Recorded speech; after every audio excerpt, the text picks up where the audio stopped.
All right, welcome everybody to the Pantsless Podcast. It's us again, the usual crew.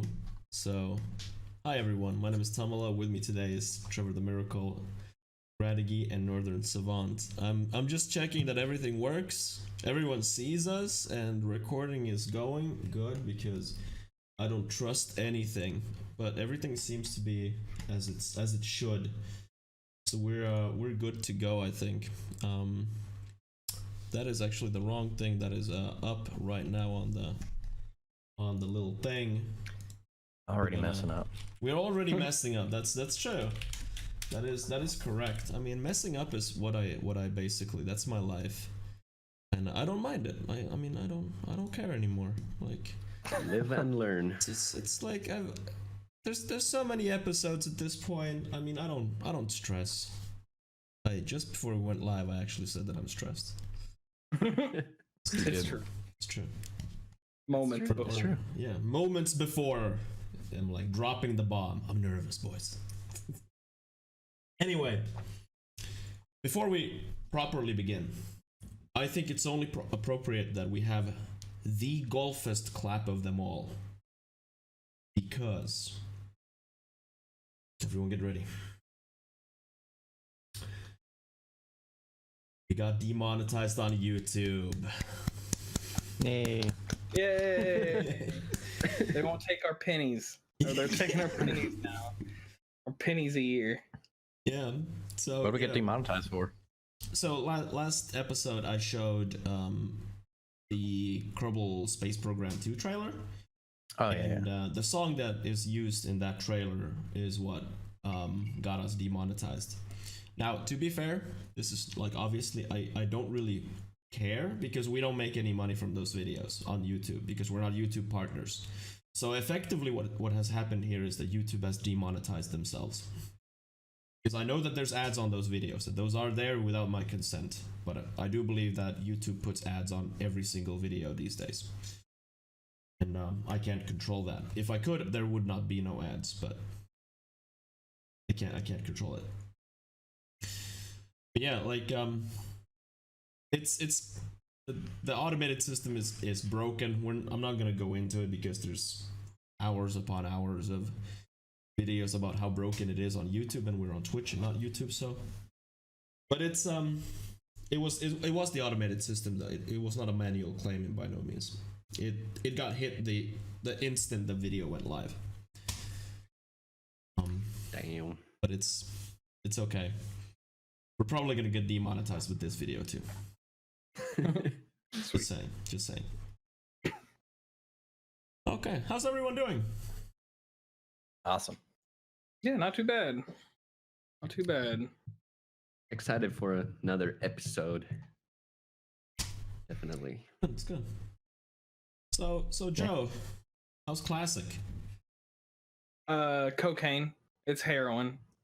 It's It's great, Gorbish. Yeah, it's wow. The only difference is that they made some quality of life changes, so it's the same old content with a few quality of life changes. So it's fine. I only think I got to like level 34. That's what I'm at right now. God so damn, those numbers are low, dude. Yeah, but it took about 120 hours to get there, probably 120 hours or something like that. How much time I sunk into it. How long? So how long has the game been out? Is it 2 weeks? It's been out a month. It's actually a month okay. today. Okay. Yeah. Or 4 weeks today. I think it actually came out on the 22nd of last month, but it's 4 weeks today. I got a practical question about Classic, which I haven't asked you about anybody yet. Do you need to pay a monthly subscription for Classic? You do, but you don't have to like rebuy the game or anything. If you already had like a subscription to the retail version, you just get to play Classic for free. Oh, okay. I mean, that's fair. Yeah. Unfortunately, there's no like reduced subscription fee because I'm only playing Classic. I still have to pay the full sub fee, but I didn't have to like buy it again yeah. It does suck a little bit, but what are you gonna do? Takes so long to level up in Classic. Yeah, it really does. Nowadays. Oh, so they upped the experience like amount for each level. Is that it? They didn't, but just in classic, like back then, it just took a lot longer because the level cap is like 120 right now. Basically, they don't want people to spend any more time leveling. So over the years, they've just reduced the amount of XP to level, and they've increased the amount of experience you get from mobs and quests and everything. So it's just faster to level in retail than it is in classic, because in retail WoW, they just want you to hurry. Oh my gosh, really? Uh-oh. Yeah. They just want you to hurry up and get to the end game, and apparently that's where I'll have to take a break off the podcast, because that is a work call, unfortunately. Yeah, go ahead. But I'll finish what I'm saying on calling back. But that's the big difference, is that where in retail they've had years and expansions to shrink the amount of time that you actually spend leveling. Classic WoW is still very much about the leveling experience, so it does take a lot longer. I mean, a lot longer. Okay. So, all right, I'll be back in like 15 minutes, hopefully. Okay. See ya, Joe. Well, See you, Joe. he's really just going to play more WoW. Yeah, I know. Yeah, unfortunately, Joe has not to go into his job specifics, but he does take work calls often, and that's just the nature of his work. So we gotta live with it. But the podcast goes on, so it's no biggie. It's no biggie. So Do we get the Pikachu this time? the Pikachu is in the wrong place. If I put the Pikachu on, it'll be on your face. For those who haven't seen Pikachu, this is how Pikachu looks. He's on. Can you like keep it on there? Because that's what I look like 90% of the time. Fuck it. Let's put Pikachu right here. Like there's Joe now. Like that's awesome. That works. No, that works. We got Joe right there. The reason I put the Pikachu way back when we had a podcast episode where North he disconnected completely, which means that the Discord screen that we're using, there was one camera less, so the formation changes. So I had to mid podcast resize everyone's like shit on the stream, and then I put that Pikachu face on Nort's face so that we can have something at least. Yeah. Something weird. But okay. Classic overall has been like an experience, like a weird experience for me, like to see on Twitch's end. It's been super fucking popular. Like a lot of people are playing Classic, and I honestly I was a little bit surprised that it was that popular. Serves me right, because I've never played Classic, or I mean World of Warcraft. That means I played 2 weeks of World of Warcraft before any of the expansion had come out. This was when I was in trade school, and it was a short period of time when the entire class played World of Warcraft. Every one of us. We were like 18 dudes. Our entire class was just dudes. We had no women on our class. And I was the last one to play Warcraft. My classmates bought the game as a Christmas present to me and forced me to play it. And so I played World of Warcraft for 2 weeks, and then I stopped and never touched it again, and I will never do. That's my experience with World of Warcraft. I played it like the original one back in the day too, for like, I don't know, maybe 2 months. I kind of like the leveling system, or like the leveling up, but I don't like the end game content, or like the dungeons and raids. Yes. I don't know. I can't recall. Like, I didn't really enjoy that, because it just becomes like a looting simulator. And I just didn't enjoy that. I just walked around trying to level up. That's what I like to do.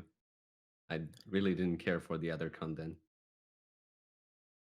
That's just me, I guess. I've never played any World of Warcraft game, and I've probably seen less than 5 minutes of gameplay of the game in general. So I mean, to me, like overall, like looking at the game right now, not even like a classic, just like overall, like World of Warcraft, it looks boring as fuck, and that's just me. Don't shoot me because I don't like the game. Like it's, and I'm gonna use the best argument that you can ever use in these sort of situations. It's not the game for me, and that's just, There it is. it's the easiest thing to say, and yeah. I feel like that a lot of people who necessarily aren't that interested in WoW are still gonna hop in because their friends is playing WoW. So I don't know. I can't play with my friends because they only want to play WoW. So I guess I have to play that. Yeah, like World of Warcraft was so goddamn popular back in the day, and I mean it still sees like every expansion has a big peak, and with Classic the peak was probably a much higher because you're bringing a nostalgic game back, and a lot of people, I can probably see like people who haven't, like Joe is a good example. He hasn't played World of Warcraft in fucking years, and then Classic comes out and he hops on, like because he relives his college days essentially. Yeah. I don't know if I've told this story before or not on the podcast or not, but my old sergeant that looked over me in the military, he actually met his wife through WoW. He was American, obviously, and she was Australian, and then they started playing and connected on WoW, and then they ended up meeting each other in real life a couple of times, and they got married or whatnot. But yeah, I think WoW should. I think they should like revamp the slogan and steal from like Nokia, like connecting people. Like that's what it's all about. Yeah, see, Gorbish in chat is saying that he lives with his old WoW guild. Like, I know Gorbish moved to Kentucky from Iowa. I didn't know that. Like, and I know a dude also that met his wife on World of Warcraft. He was my classmate in trade school, and they're still together. Like, they've been together like, I don't know, over 10 years at this point. I think they have a Skittle says the same thing. Maybe it's all the same guy. maybe there's like the one guy who met his wife. Like, who knows? Yeah. Who knows?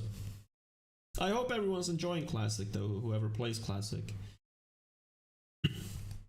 And yeah, Ashley is right that those stories are not rare anymore, and I do agree because an increasing amount of people are just playing games and online games. Like we are online way more than we were online like even 10 years ago. Like back when I started playing games, that was the nerdy thing to do, and only the lame ass kids were playing games. Now everyone's fucking playing games. Like if you don't play a shooter on your PC, you play Angry Birds on your telephone. Like that's, I mean, yeah. Angry Birds, I think, pretty much exploded the mobile market in the first place, and Candy Crush. Yeah, I mean, even 45-year-old mothers are playing games all the time now. Candy Crush and, like you said, Angry Birds, things like that. So, and there's a shitload of games on mobile. Like, I don't know if either of you have ever like gone down a rabbit hole of like browsing games on mobile. Like, it's an endless void of just shitty games after shitty games. Like these quick cash grab bullshit that should have never exist. yeah, but they're only $2. Yeah, with in-game purchases, or free now, of course. Yeah, I think the only game that I have on my phone is like Sudoku or something like that. Yeah, I have on my phone. I have this thing called Record Keeper. Final Fantasy Record Keeper. And Blip Blop. I haven't touched Blip Blop in a long time though. Yeah. Blip Blop was fucking stupid. Yeah, it was amazing. Oh, sorry, yeah. Amazing for like 3 minutes. Pretty much. That's about it. I used to like keep like one game on my phone, and then like once I get tired of it, I would delete it and like maybe get another one on there. But like it's been a while since I've actually just had a game on my phone that I play. Like I usually try to keep away from that stuff because I don't want to be like getting addicted to games on the phone and then having subscriptions to for 3 or 4 different games. I play Record Keeper mainly when I'm laying in bed before I fall asleep. So I play Record Keeper for about 5 or 10 minutes almost every day. Like I feel like I'm kind of a social outcast in a sense that I don't fiddle with my phone in public, on public transit or at work. I don't fiddle with my phone at home. Like I rarely, like, I check Discord on my phone. That's pretty much it. And Twitter from time to time. I'm mostly on Twitter on my PC. But I mean, I use my phone mainly for work emails and listening to music. That's why my phone exists. Stupid fucking WhatsApp messages from coworkers.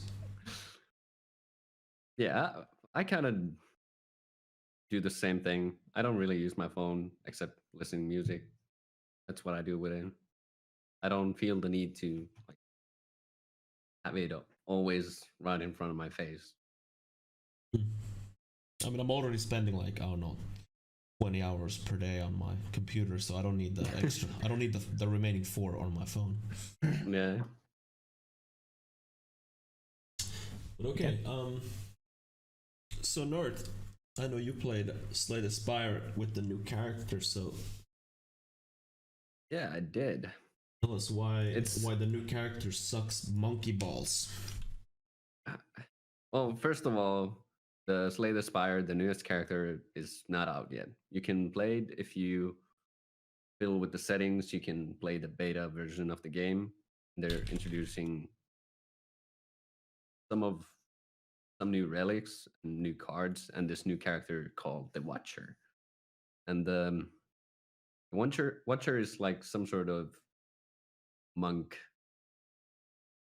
type character, I think, because he does like meditate, and with that he can like change dances. And there's like 3 dances currently, which is Wrath, Calm, and Divinity, and they all have like different buff if you go into the stance or if you come out of it. So first of all, like Wrath, it doubles the inflicted damage, but you also take double damage. So it's really, really bad to like stop your turn while you have Wrath on, because you can take tons of damage simply. And Calm it doesn't have any active effect, but when you come out of that stance, you receive 2 energy. So that's what is like keeping you going. You have more energy to use more cards. Basically, you can have like infinite loop. You just have enough cards to play and stuff like that. And the third one is called my favorite because it's Divinity, and it triples the damage you inflict, and it has no negative outcome. You can achieve Divinity by reaching 10 mantras. There's cards to like increase your mantra little by little. But there's my favorite thing called Blasphemy, and if you don't kill all the enemies within that one turn, you die the next turn, and that's like the ultimate gamble. And it has saved me so many times. Like, oh my god, what I'm gonna do? Like, it's gonna kill me this turn, like anyway, and I'm gonna play that card and like turn the tide around. It's like high risk, high reward, and that's what I like with the character. And it's definitely, I think it's unbalanced, but that's fair to say because it's on beta right now. Like, Yeah. That's what they're trying to figure out. It probably takes crazy man hours just to figure out what is like the perfect balance, so you don't overpower the enemy every single time, like reach Divinity every single turn. Obnoxious, but it's definitely cool character. It makes it a lot different from what the other characters are. They also introduced new mechanic called Scry, and I have no idea what that was before this game.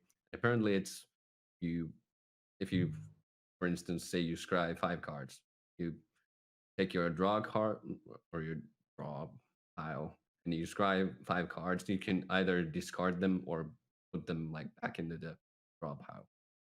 So you can like select basically the next card you're gonna receive the next turn.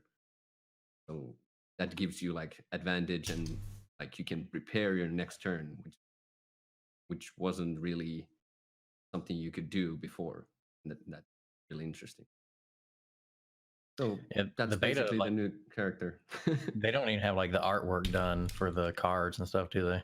They just added some of them, and they're like ridiculous. Like I can't like think like from top of my head, but there's this one card like Spirit Shield, and it's like a ghost holding a shield. Like ah. So they like are have like fun with bad it. art still, or are they refined art? Like in that, because I know that you can choose to use the beta cards from the old cards, where it's like shitty drawings. Yeah, versus it's like that shitty drawing. Okay, nice. I love those. They're amazing. I've seen Northern Lion mainly play the new character, and he firmly believes that it's way too overpowered. I don't know because it. But I don't know. Like Northern Lion is, I think he's very good at the game. Yeah, I feel like I'm like at least like mediocre at the game because I have like 300 hours on it. But even though if I pick all the good cards, if I don't have like a good draw, or if I don't prepare the next turn good enough, I'm gonna end up that situation. Like I'm gonna end my turn while I have Rat Stance on, and then I'm gonna take double damage and basically die. Like the run is over. And I think it's too much of a gamble if you don't build your deck right. Yeah, I mean they have to then just optimize it, I guess. Have you, Joe, No. played the new character from Spire? No, I didn't even know that there was one. That's interesting that he can scry and stack your deck. That's really nice. Yeah, I think it's originally from like Magic the Gathering or Yeah, some other scry is a card game. magic. Yeah. Scry is a magic mechanic. Damn, incoming DMCA on Mega Crit then. Probably Yeah, not. that's Though. cool. What's the name of the new character? The Watcher. It's like a monk type character. Yeah, That's cool. it's not in the actual game. It's Yeah. like Yeah, it's Beta. like you can beta access the game basically. Yeah, if you go to your library and Just think enable it's- beta. yeah, properties enable beta. So you Okay. just download Have you ever the played? Have you ever played any of the mods, like the modded characters and stuff for it? No, I have not, but I've always like considered about it, like trying them out, because I have Yeah. like 300 hours and it gets boring after a while, I guess. Yeah. Yeah, I think like a Um, game like Slay the Spire, it kind of, I mean, it depends on. I mean, I play like Isaac and Dead Cells, which are repeating it's themselves over and over again. But Slay the Spire is Yeah. also, it's still.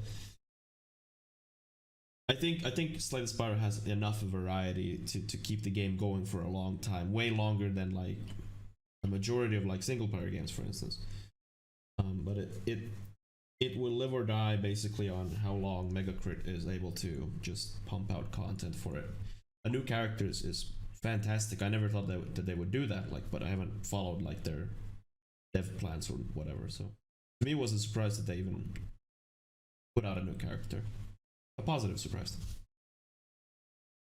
I think that the more stuff they add to the game, it makes it harder to succeed every time, because more more cards you have available, that means you have maybe less chance getting that one card from after a fight. You get like a reward, and you can choose a one card out of 3 cards. So if you have like 10 cards, you can make out of 3 cards. You're most likely gonna get something you want. But if you have like 100 cards and you have to pick like 3 cards out of that, which you get like to choose from, it's gonna be a lot harder to get that one card you want. The Yeah, I more mean, you play, I think you the can more you look at it from unlock the other cards. side also, that with more cards you just have more variety, and with the more variety option you have a better chance to succeed. I do understand that when you find a specific build that you win with, then you would you would like to get that build every time to win. But I feel like, I mean, you can look it at both sides, I think. Yeah, I mean, but I haven't played enough card games to really be like. But after that, it comes to like making the best out of the worst situation, because that's what you're in. Every single fight, you're trying to make best of what you have. That's how you have to roll with it, I guess. Oh yeah, but I mean, I do think that Slay the Spire is ultimately, I think it's a pretty fair game. I think it's very user friendly. I mean, the game will wreck face, but it's not the most impossible thing to beat the game. Fucking tell me that. I can't be a single fucking run. Well, I mean, we all can't be winners, Trevor, okay? I know. I think they should add more. Time. I think they should add more variety to enemies, because if you play the game a lot, you know what the enemy is gonna do. It's gonna do like attack 10 this turn, and next turn it's gonna be attack 5 plus 5 shield, something like that. You know it's gonna come every single time, so you know to prepare that maybe next turn I don't need this much defense and maybe more attack power. Like, I'm gonna work it out this way. But something like a random character you would encounter that doesn't have a set pattern of skills, it would be like random attack patterns. It would make it so much harder to beat it, I guess. I guess they don't introduce random attacks because that would, on enemies that hit hard, creates the possibility that they hit hard every turn. Yeah. And that creates the situation where it's impossible to win. Like if let's say they hit every turn for 50 damage. And maybe you can deflect that one time and still take like 20 every turn. Like if you introduce the randomness, I mean, you can tweak the RNG engine to like, okay, if this 50 attack came turn 1, then it doesn't have the chance to do that in turn 2 and 3 and 4. I mean, you can tweak that, but I think they chose not to do that because then they would have to tweak on all enemies that same thing. It'll take a lot of time, and then it has to be tested, get feedback, and then further tweak it. But I don't know. Like, I don't know how many people work at Megacrit. I don't know their budget. I think the game's been successful. I think it's nice that they're still further developing it. I hope they succeed. Yo, Joe, did you want to add anything more to Classic? Just kind of went forward. No, I'm good on that. I mean, it's same game. 15 years later. Yeah. What kind of chump buys a game that's already out? What? I didn't have to. I already own it. They gave it to me for free. That's right. And then the question becomes, who buys Classic who has never played Classic?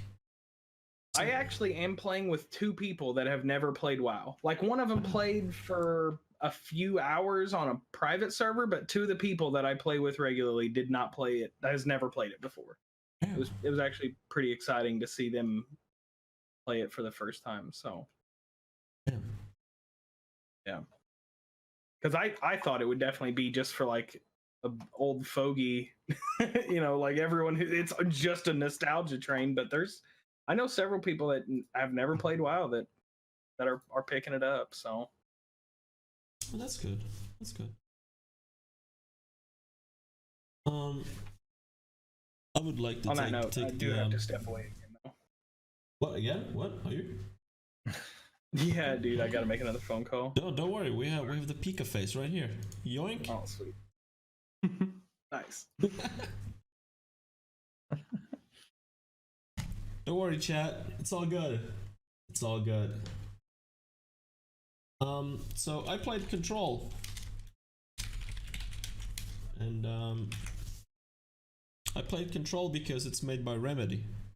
So I had obviously for me it was more like I have to play it because I'm also Finnish. I can also show you guys some gameplay while I talk about it. Have the site. Yeah, it's muted. Good. How long was the game? I completed it in shit. Oh no, 3 streams? Yeah, I was gonna say it seemed like you finished it fairly quickly. Yeah, 3 streams. So 3 hours, 4 hours, and 8 hours. But it wasn't. I dicked around like an hour. I'm gonna show like something from the early game. Just pull up like, because I obviously didn't plan anything, so something where I shoot stuff. I think this is where I shoot stuff a little bit. Oh, this is just when I stop shooting stuff. But anyway, so Control is developed by oh wow, does it work? It does work. Nice. Control is developed by Remedy Entertainment, which is the same developer who made Max Payne primarily and Alan Wake, and then Quantum Break that nobody played because it was a Windows 10 store exclusive, and now they've made Control. I'm sorry that the game is very dark. It was also dark for me when I played it, which is also why the footage is dark. It's kind of supposed to be a little dark. In Control, just to give you a synopsis of the premise of the game, I'm not going to spoil anything about the game or the like what happens, the more story bits in the game, and definitely not anything about the ending. But the premise is you play as Jessie Faden, I think her name is, and she is in the search of her brother who has been lost. And Jessie is searching. Jessie knows who took her brother. Like, this is established at the beginning of the game, and she is searching for this organization called the Federal Bureau of Control, and the game literally starts when she walks in front of, like, from the front doors in. That's when she is in the Federal Bureau of Control, and from there is it's basically kind of staple Remedy, like a lot of mindfuck, a lot of weird stuff, and a lot of this sense that is this real or not kind of deal. I think Remedy they employ this very much like this kind of dream sequence thing, where you're not really sure if the things that are happening in the game, if they're true or not, or like if they're supposed to be like that. Well, welcome back, Joe. Thanks. I should be good for at least another hour. That's okay. But overall, I think Control was a very good game. It controlled amazingly. Now I have to mention that all the reports from the console side were very bad, and I'm actually gonna skip this because whoops, story. Whopping 80 kilobytes. Now this is the main reason why I love Control. The combat. I love Control's combat. It is so satisfying to pick shit up from the ground and toss it at the enemy. And don't worry, if there's no shit to pick up, she just rips the concrete floor from the ground, and then you toss that shit around. So there's always something to toss around. But the game gives you like a wide variety of shit to just toss around, like cardboard boxes, and they hurt apparently, but who knew that? Like, you can also like just take shit that explodes that hurts as much as the cardboard box for some reason.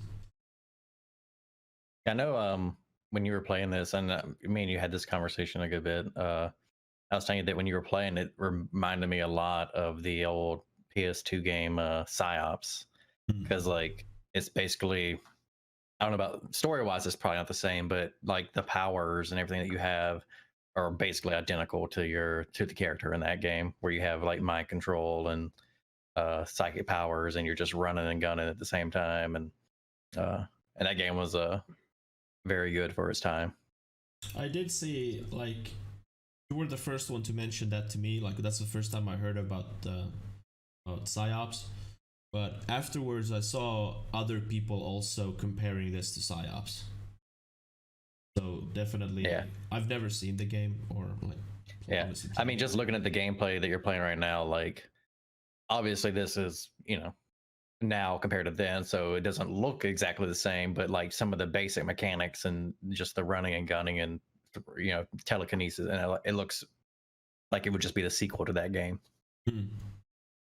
So, but yeah, The control is very good, at least on PC.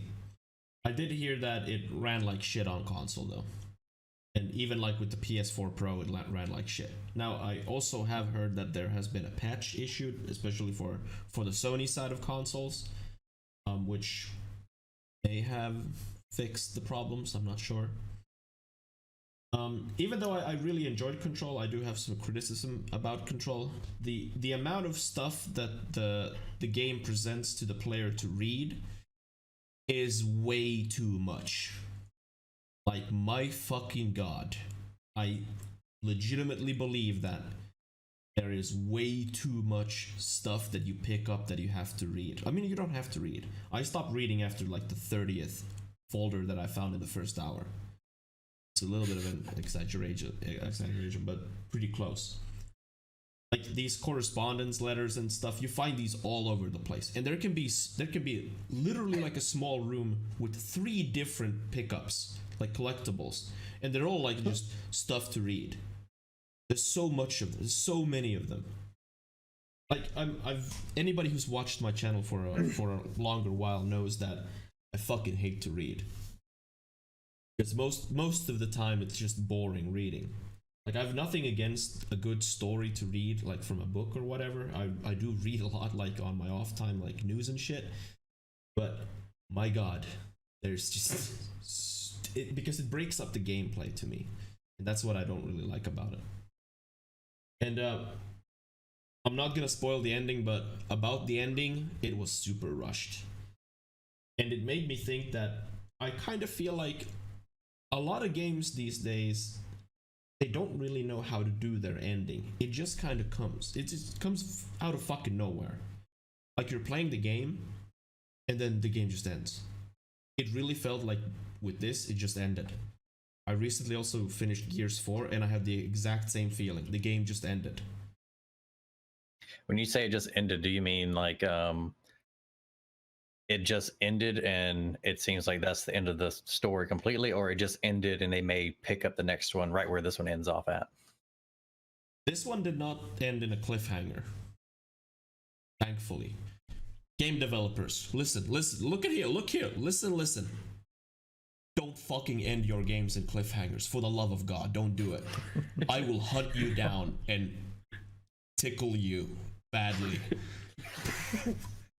Chewy. Oh, didn't know we were so adult. Yeah, man. One thing I hate about, like, even watching the gameplay is that everything is highlighted. You can pick up so many stuff. Like, you don't know it. Can I loot this, or what is this? Like, it highlights everything. So everything that is highlighted is something you can pick up and throw. Everything that's not highlighted but has a little F is a collectible. Oh, okay. And this is the only box you can actually loot. Yeah, the one that I just looted is the only box in the game that is lootable.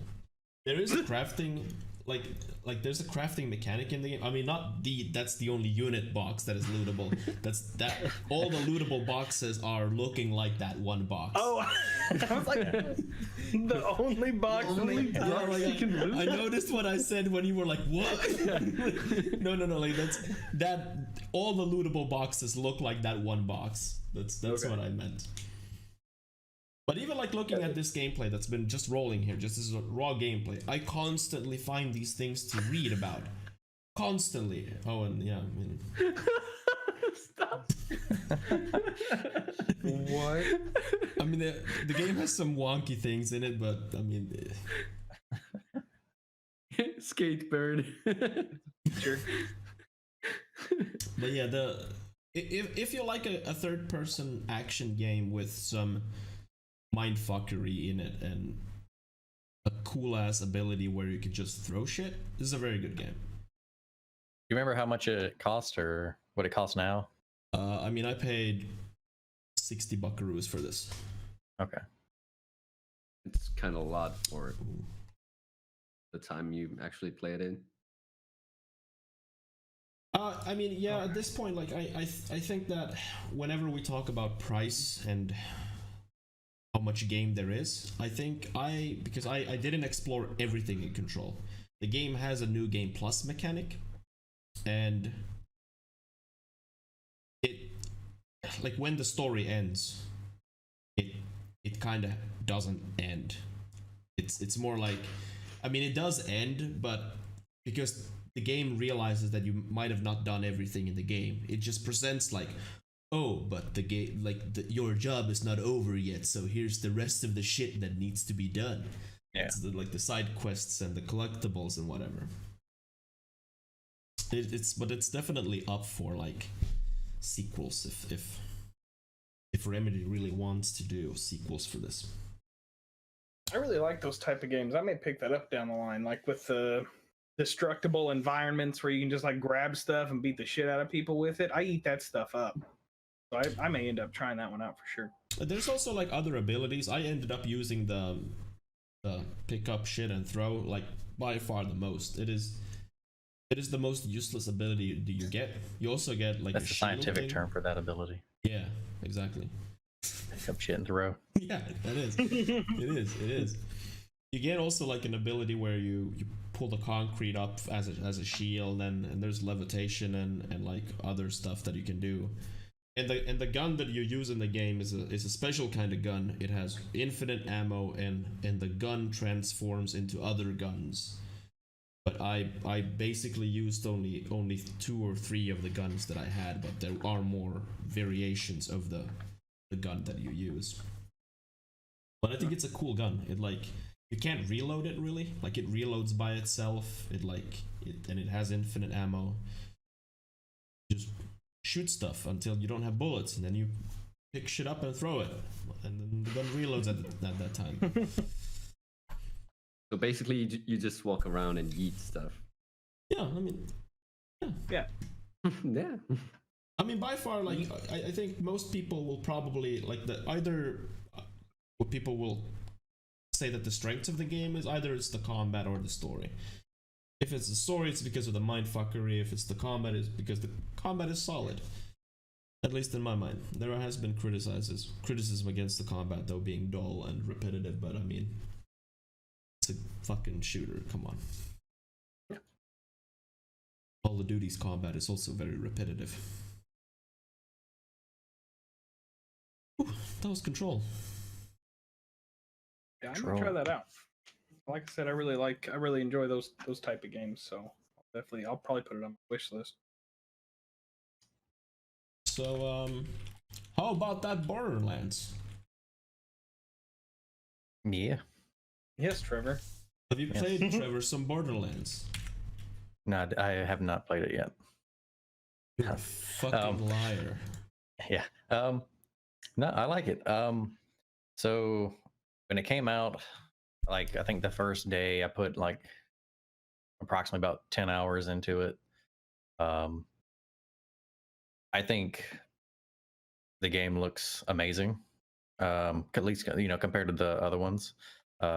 They've definitely, like, I was expecting a graphical enhancement, like, just because it's the newest one, but I didn't think it would look as good as it does, at least in, like, it's kind of like, I was telling the guys here, like, when you're like, if you're like in the just open world, it looks like Borderlands, but like in some areas, when you're going through these like tight corridors and hallways and stuff, it looked like Doom 3 to me. Like, it just looks, I don't know, like they put a lot of time into some areas. I would say that. But yeah, I'm having fun with it. I did see that people were having problems with the game, and we played last night. Well, I'll say my first 10 hours in the game, no problems at all. 0 problems, no glitches, nothing. It was just ran smooth and everything. And then I played last night with Tom and Sully, and it seemed like all 3 of us were just in glitch haven. Like, glitches were happening everywhere. I crashed like 3 times. Game runs on and it was, me. I know for me, did you not have any glitches at all? Oh, I thought you did. At least small glitches, not like crashes or anything. I thought you had like, people were glitching, like, like the car thing. Yeah, I mean, there's some wonky shit, but I think those are kind of overlooked things that we deliberately kind of broke, in a sense. Well, like one thing, I got in my car, and instead of my character sitting in the car seat, they were sitting on the back left tire and like kind of like floating out of like on the outside of the car. I mean, that's a like glitch, near definitely. the back. Yeah, so things like that were happening to me, and so I played the day a little bit, and it went back to no problems at all. So hopefully it stays that way. But I do know that some other people were having a lot of problems with it. So I think as of right now, I guess it's just hit or miss on if you have a good time or a bad time with it. Do you think the glitches and hiccups have anything to do with multiplayer? Because were you playing multi? I think multiplayer the first day. Like I said, the first 10 hours, I was also playing multiplayer, but I was playing with someone in the same house. So I don't know if it has something to do with regions or, I have no idea about that. But I was playing online for the first 10 hours with no problems at all. It could be a weird latency thing then if you were having troubles with time. Yeah. I had heard that there was a few bugs in it though. Oh yeah, I mean definitely. Again, like it's I mean, for this one, it's pretty much across the board. There's problems on PC and there's problems on console. There's also like reports on the console side that the split screen is like completely broken. There was also reports that DirectX 12 outright didn't work, and that when you launched the game told you that please don't use it. I have not seen that message in game anywhere, so it might be fixed. Who knows? I think I'm using DirectX 11 though.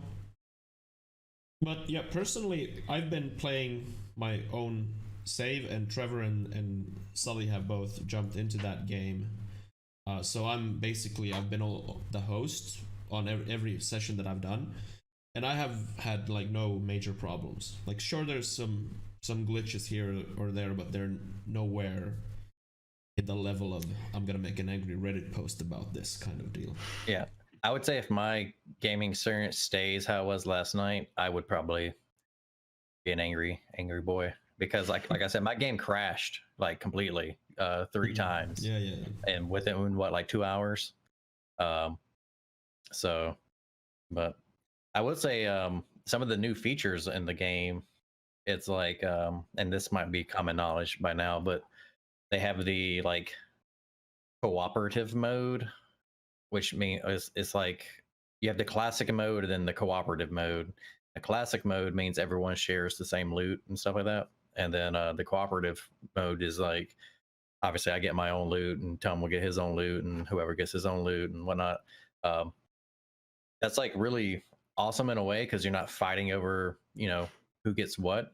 But then like in some small aspects, I'm like, this is kind of annoying, because like if I open a chest on this side of the map and I'm like, oh, there's an SMG and a rocket launcher in here or whatever, I can't tell Tom like, hey, do you want this SMG or a rocket launcher? Like, because he's going to have something different in there, so he has to go all the way across the map to where I'm at just to see it and be like, oh well, shit, there's just crappy items in there now. Then he has to go all the way back to where he was. So there are like some minor downfalls to it. Yes, I was trying to get on top of this broken windmill kind of dealio, and it ended up like taking a lot of time because I fell down so many times. So Sully and Trevor were waiting for my fucking fat ass to get up that goddamn thing to check if I want the loot in the chest, and it was a shitty sniper. So I wasted everyone's time because it was a shitty sniper. Is this another boat situation? Oh yeah, the boat. Tom, were you looking at the boat again? Is that what happened? No. Except instead of a boat, it was a windmill? No. God damn it. That's good to hear that it's actually pretty fun though. I look forward to playing that one too. I'm just not out on Steam, and by then at least all the bugs will be patched out. So that'd be Hopefully, at nice. least. Yeah. I'll say, I'm like, obviously I was like being all giddy over the game before it even came out. So I'm having a really good time. But, Sully was playing with us. I think he's having a pretty good time with it. And then I'm assuming he's having a pretty good time with it. So we're all three having a good time with the game. So What character are you guys playing? Playing Beastmaster. That's the only one I've tried. I have a Beastmaster character, and also the character called Mose, which is like the bear mech character. Those are the two primary characters I've been playing Did you say a bear mech? Well, they call it a bear mech. It's not like it's in the shape of a bear. It looks like Diva's mech from Overwatch. Yeah. Oh, okay. I was really hoping it was It's just quite a giant mech. rip-off, actually, in my eyes.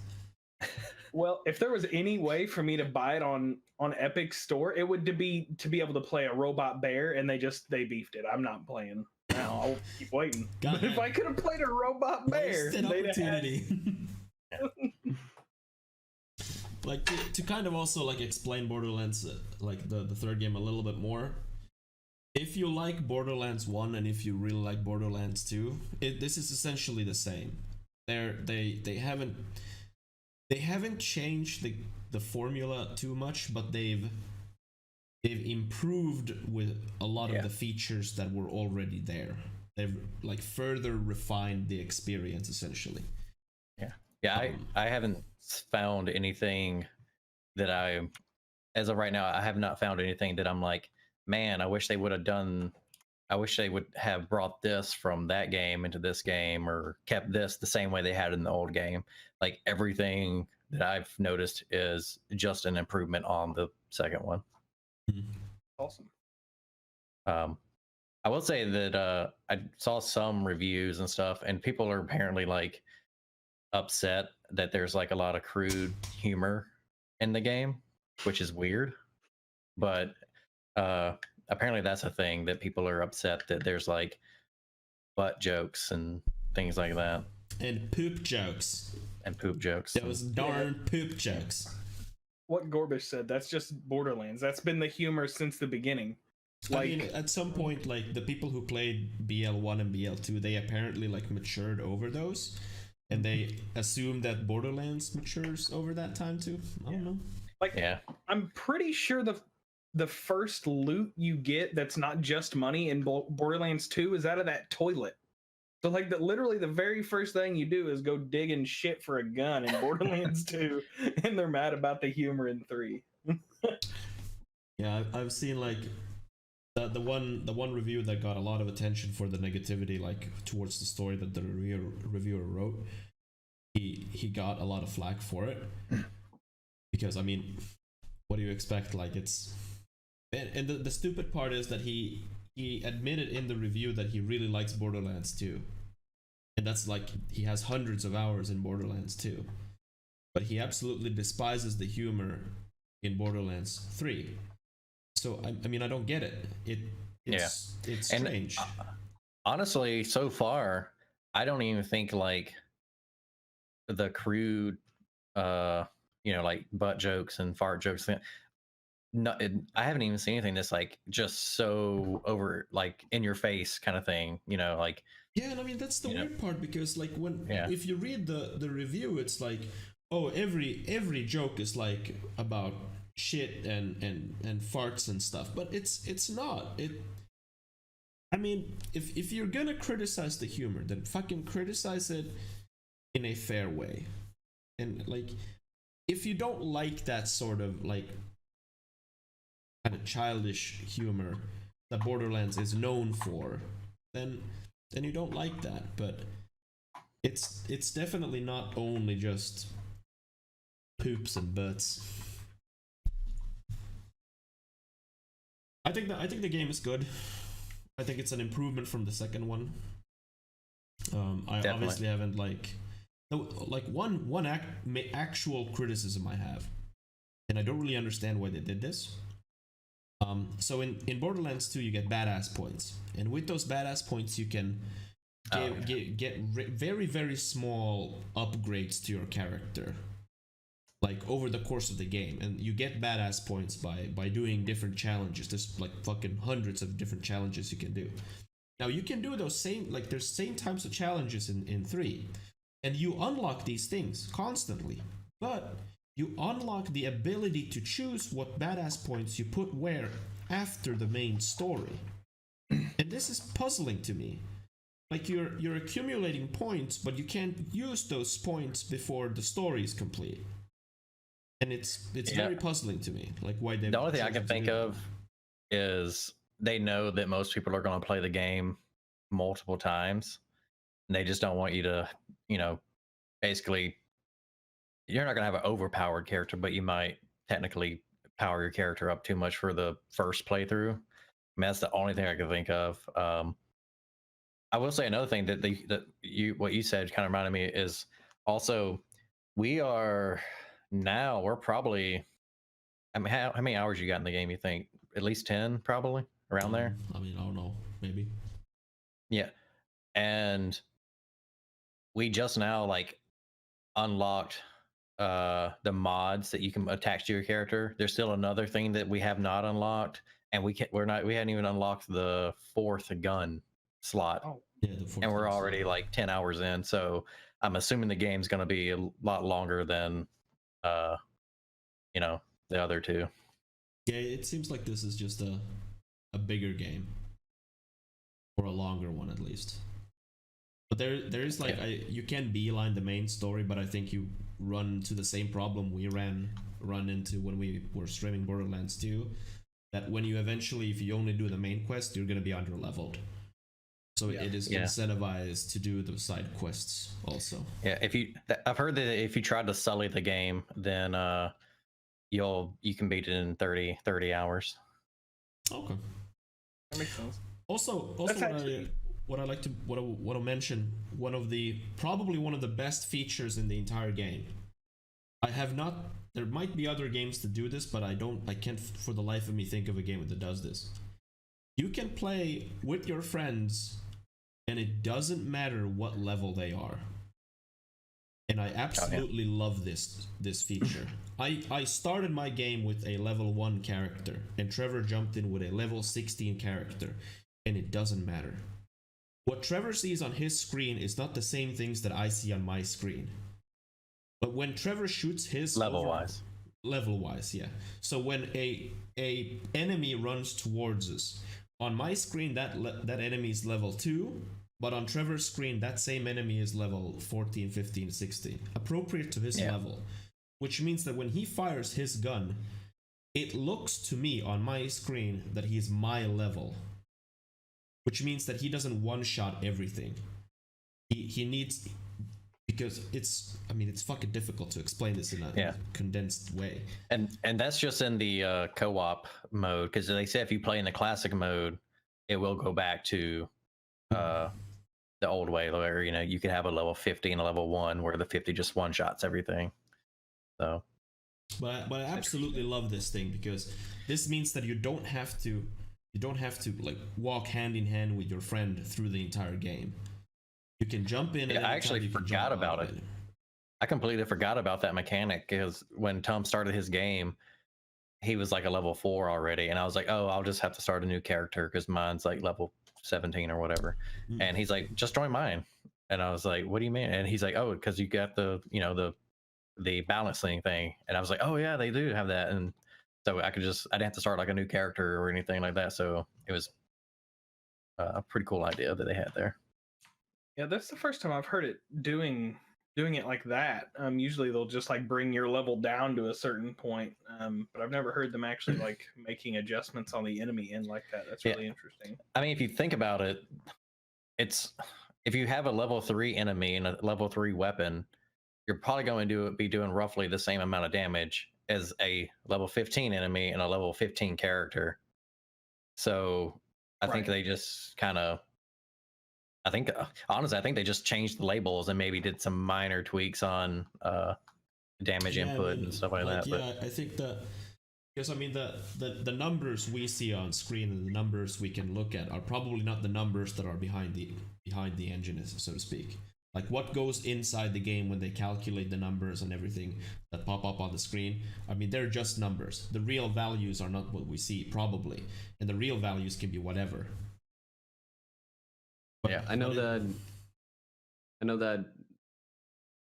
a similar-ish type of thing is at Guild Wars 2, but instead of like lowering for like everyone doing their level appropriate stuff, there's like regions, and in that region, if there's like level 3 mobs and you have like level 80 character and you go there, you get dropped down to level 3. So you can basically do the same stuff over and over again if you want to, but it's not the same thing as going like level 3 and level 80 at the same region. Still. Because I think Final Fantasy 14 does that with their dungeons too. I think if you go in a lower level dungeon, it scales you down. Yeah, it does that. I mean, it makes sense though to do that in like MMOs. Yeah. If you want to like farm for items or whatever. Also worth noting is that with Borderlands 3's mechanic, it means that when I'm running around with my low level character and Trevor has his overpowered level 1000 dude, he still gets the level appropriate EXP when he kills enemies with me. So when I get on my screen, I get like 2 experience when I kill a skag pup. Trevor gets like 1 million because the numbers are different on his screen. I really like this mechanic, and I really fucking hope every goddamn game has this from here on out. Yep. I think you can tell, like, it's like I can almost guarantee you that, they got near the end of development or, whatever. And then like Apex Legends came out and they're like, oh shit, they got a crouch and slide and they got a ping system. We got to put that in our game. Like you can, cause they basically implemented that. Then it's, it kind of plays more a little bit more like Apex Legends now with the whole crouch sliding. Like I know me and Sully are just constantly crouch sliding everywhere we go. Yeah, the crouch slide is those are beginning to be like the kind of standards. Yeah, every game just needs to have them, and the ping system definitely is a thing that every game needs to have them. I mean, I feel naked to play a game without a ping system. Yeah, I think the only game that has a ping system that I do not like is Hunt. That game, I hate the fucking ping system in that game because it doesn't work because when you ping shit, it pings wrong. Well, not even just that, but it sound like that whole game is based off of sound, and like sound is just very important in the game. And people can step over glass and break glass, and you're like, oh, there's an enemy over there. But when you ping something, it sounds like glass breaking. So every time someone pings something, you're like, oh, is that an enemy? Oh, no, my friend just pinged something. Like, I hate the ping system in that game. Ping the goddamn enemies, man. Come on. Yeah. And the pings never go to the place you actually want to ping. Like you're watching from a window and you try to ping like, oh, that river right there. And you ping and it's at like the window frame, like, oh, you want it here? Oh, okay. Yeah, like Hunt's ping system works in a way that if you look at something, if anything gets like in the way of the ping, it pings that thing. It's very weird. It's strange. But yeah, Borderlands is good. You heard it here first, folks. Oh, yeah. Confirmed. Good game. It's good unless it's not good and it runs shitty on your computer. Yeah, then it's and not good. if you don't like if you don't like Borderlands humor, then I guess don't play Borderlands.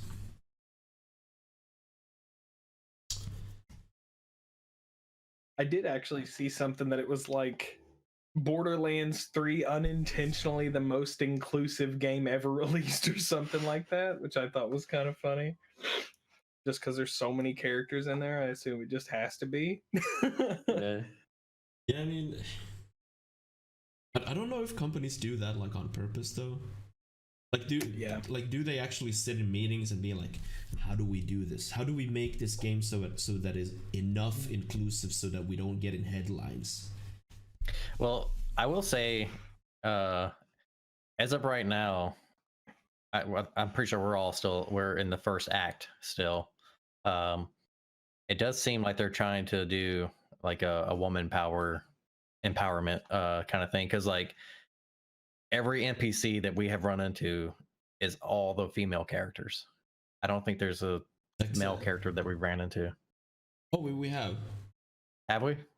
You weren't playing though with us. Oh, we ran into Zero. Well, I guess he's a male. Yeah, I guess he's male. I think he is. I don't want to impose genders here though. Yeah, but I don't want to get into the papers. Yeah, I'm not like complaining about it. I'm just saying like that was something that I noticed, is that your character is basically surrounded by pretty much every female character they've introduced in the other games. The only like Marcus is one male character that they introduced. It was the first character they introduced. I mean, he's the narrator of all the games, but yeah. And I guess Claptrap.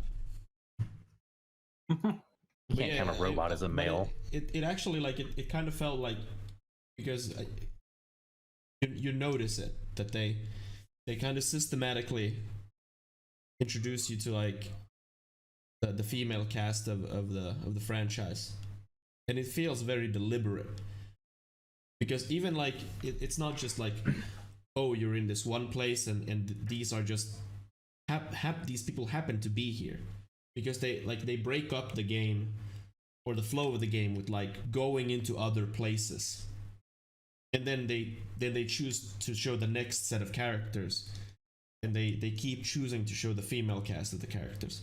Now I don't think this is wrong or anything, but it is something that's very noticeable, and it makes me wonder what they have in store for the rest of the cast, and like how they're gonna handle it. I mean, Lilith is important for the series because they made Lilith the godlike being in the second game, so she continues to be the godlike being in the third game. For continuity sake. Yeah, I never played any Borderlands games because I'm uncivilized. That's why I've been so quiet. Everyone tell me to get Borderlands 3. Like the poop jokes, huh? Yeah, garbage. Brick is my favorite. You can play it in like 6 months with me, North. Yeah. Everyone's done. I mean, talking about it then. I might be down for it. Like, so when is it coming out on Steam? Is it March? Whatever 6 months from now is, March, I guess.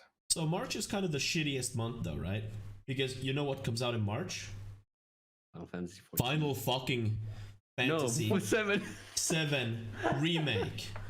That's just 2 Final Fantasy 7s, North. You're just releasing it twice. Final Fantasy 14. So it's technically 14. Yeah. Yeah, no, I guess I won't be playing Borderlands in March. How about 7-8 months, maybe?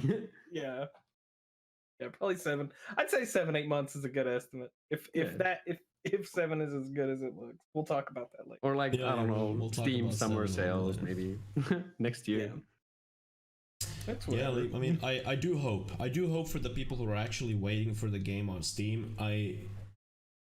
I hope when the game comes out on Steam, like, please Gearbox, put like a fucking a lower price tag on the game, or even a sale. Because I mean, these are people who actually waited 6 months, and the game's not new in 6 months. I mean, put like a special offer for like 20% off or some shit. I know what they're going to do. They're gonna put $60 on it. Yeah. I'd really like if they came out with some sort of Game of the Year edition version of it, because by then they'll surely have released probably 2 or 3 DLCs for it. Yeah, that's what I mean. I went ahead and bought the because like I've established I'm a fanboy of Borderlands, but I went ahead and bought the $100 version of the game because it comes with all the DLCs and all that shit. So basically, it's already Game of the Year technically. Right. Yeah, they've And I got my butt stallion grenade. The butt stallion grenade is fucking awesome, by the way. Trevor showed it to Sully and me, and it is as glorious as it should be. Awesome. So my last question about Borderlands 3. Can you tell a difference in Claptrap's voice since that one guy's not doing it for free now? Oh yeah. I noticed a difference at first, like, but then I just got used to it. Yeah. And now it just sounds like Claptrap. It's just a little bit deeper. That's all. Mm. Like, it just sounds just a slightly more deeper. I mean, to me, he is as obnoxious as always. So it's like, yeah, the guy, the actual like voice lines and what he says and stuff. It sounds just like Claptrap. Sounds like stuff he would say, and like I said, like now when I start the game up and I hear Claptrap talking, it just sounds like Claptrap to me. But when I first booted the game up and he first started talking, I was like, oh yeah, this is a different person. I didn't notice anything. But That's I'm good, uncivilized apparently, so I don't know. Yeah, I mean, I don't really care either way. It doesn't matter to me. I was just curious. Yeah. I was just curious if they tried to make him sound exactly the same or they made him sound different. And he was like, "Oh yeah, I just got a new voice box." Oh, it's never addressed in the game. Like that Right. actually doesn't make sense now that you said that. Because I mean that would be in line of kind of Borderlands humor. Just Claptrap just saying, "Oh, I found this new voice mod and it's jolly good." But you don't know, that might pop up later on. I mean, it fucking might. Who knows? For those who don't know, like the original voice actor for Claptrap, he basically, like generally people say that he worked for free. I mean, he was employed by Gearbox. He worked on other things. He got a salary, but the voice work he did for Claptrap, he did not specifically for that work get paid. And then, allegedly, Randy punched the dude in a hotel. Then he got fired or some shit. I don't know. And now everybody's suing everybody in Gearbox. Former Gearbox employees. Did you want to say anything about Lilith's IRL character at all? Yeah, I mean, I could mention it. So up until this point, Borderlands has always had like one siren talk to the player in form, like in the player's mind, and it's always a live action rendition of a real human who is on the screen when that happens. Now in the third game it also happens, but they chose to use Lilith instead, and Lilith has a real woman portraying Lilith, and it is absolutely fucking jarring because the Lilith in the game looks so different. Lilith in the game looks like Lilith, but the Lilith human doesn't look like Lilith. It is quite jarring. I didn't realize who it was at the very beginning. I was like, who the hell is this? And then like, oh, this is Lilith. Like, oh. I'm gonna have to look. I think they actually had a real life Lilith in the second game for just a moment, I believe. I may be wrong on that. I'm not sure. I'm not sure. But yeah, overall Borderlands is it's good. Like it was slated to be one of the biggest releases of this year. So obviously it got a lot of coverage and a lot of speculations, and there was huge controversies, not necessarily about the game itself, more on the YouTube side, what we talked about last month. And then there's like fucking controversy after controversy after controversy with Randy Pitchford himself, who is the CEO of Gearbox. I mean, it's just there's an endless amount of like useless controversy that is somehow tied to Borderlands 3, but the game is good. It is unfortunate that it gets in some circles shrouded because of Randy Pitchford's by his existence, essentially. He's quite honestly a nuisance. I was going to ask you. I know that I remember you were talking about the whole controversy with Borderlands, or not Borderlands, but Gearbox, like, you know, like them not letting people see the game for review and stuff like that. And you were slightly concerned about if there was going to be something wrong with the game, which apparently I guess there kind of is for some people. But like, are those concerns, I guess, gone now? I mean, for since me, you played it. To explain myself a little bit, like, Gearbox chose to not hand out review codes for a lot of publications around the world, only to a select few, which, whatever the justification is, the justification they gave is that there's security concerns. What those are, I don't know. Probably maybe related to the YouTube thing, who knows. I personally think that a lot of the legit news publications probably are trustworthy enough that they don't leak stuff if they're embargoed, but they chose to not give review codes to a lot of publications, and to me that is it's alarming. Why would they do this? What would be the reason for this? I mean, they say that it's security concerns, but I just don't buy it. I mean, they're dealing with professional companies. And I think professional companies, most of them around the world, handle things professionally. They respect the review embargoes, they respect the privacy, the NDAs. It's not like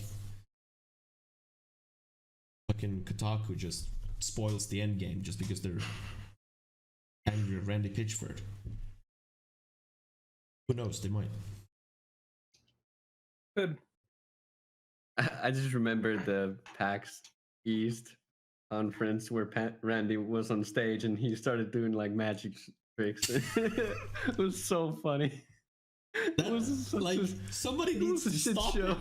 Like somebody needs to physically stop him when he's like, "You want to see a magic trick? No, Randy. Like, no, we don't want to see a fucking magic trick. Like, go away, man.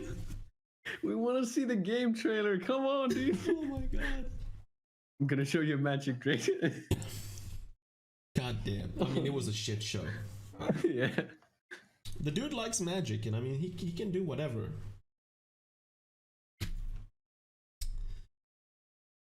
Yeah.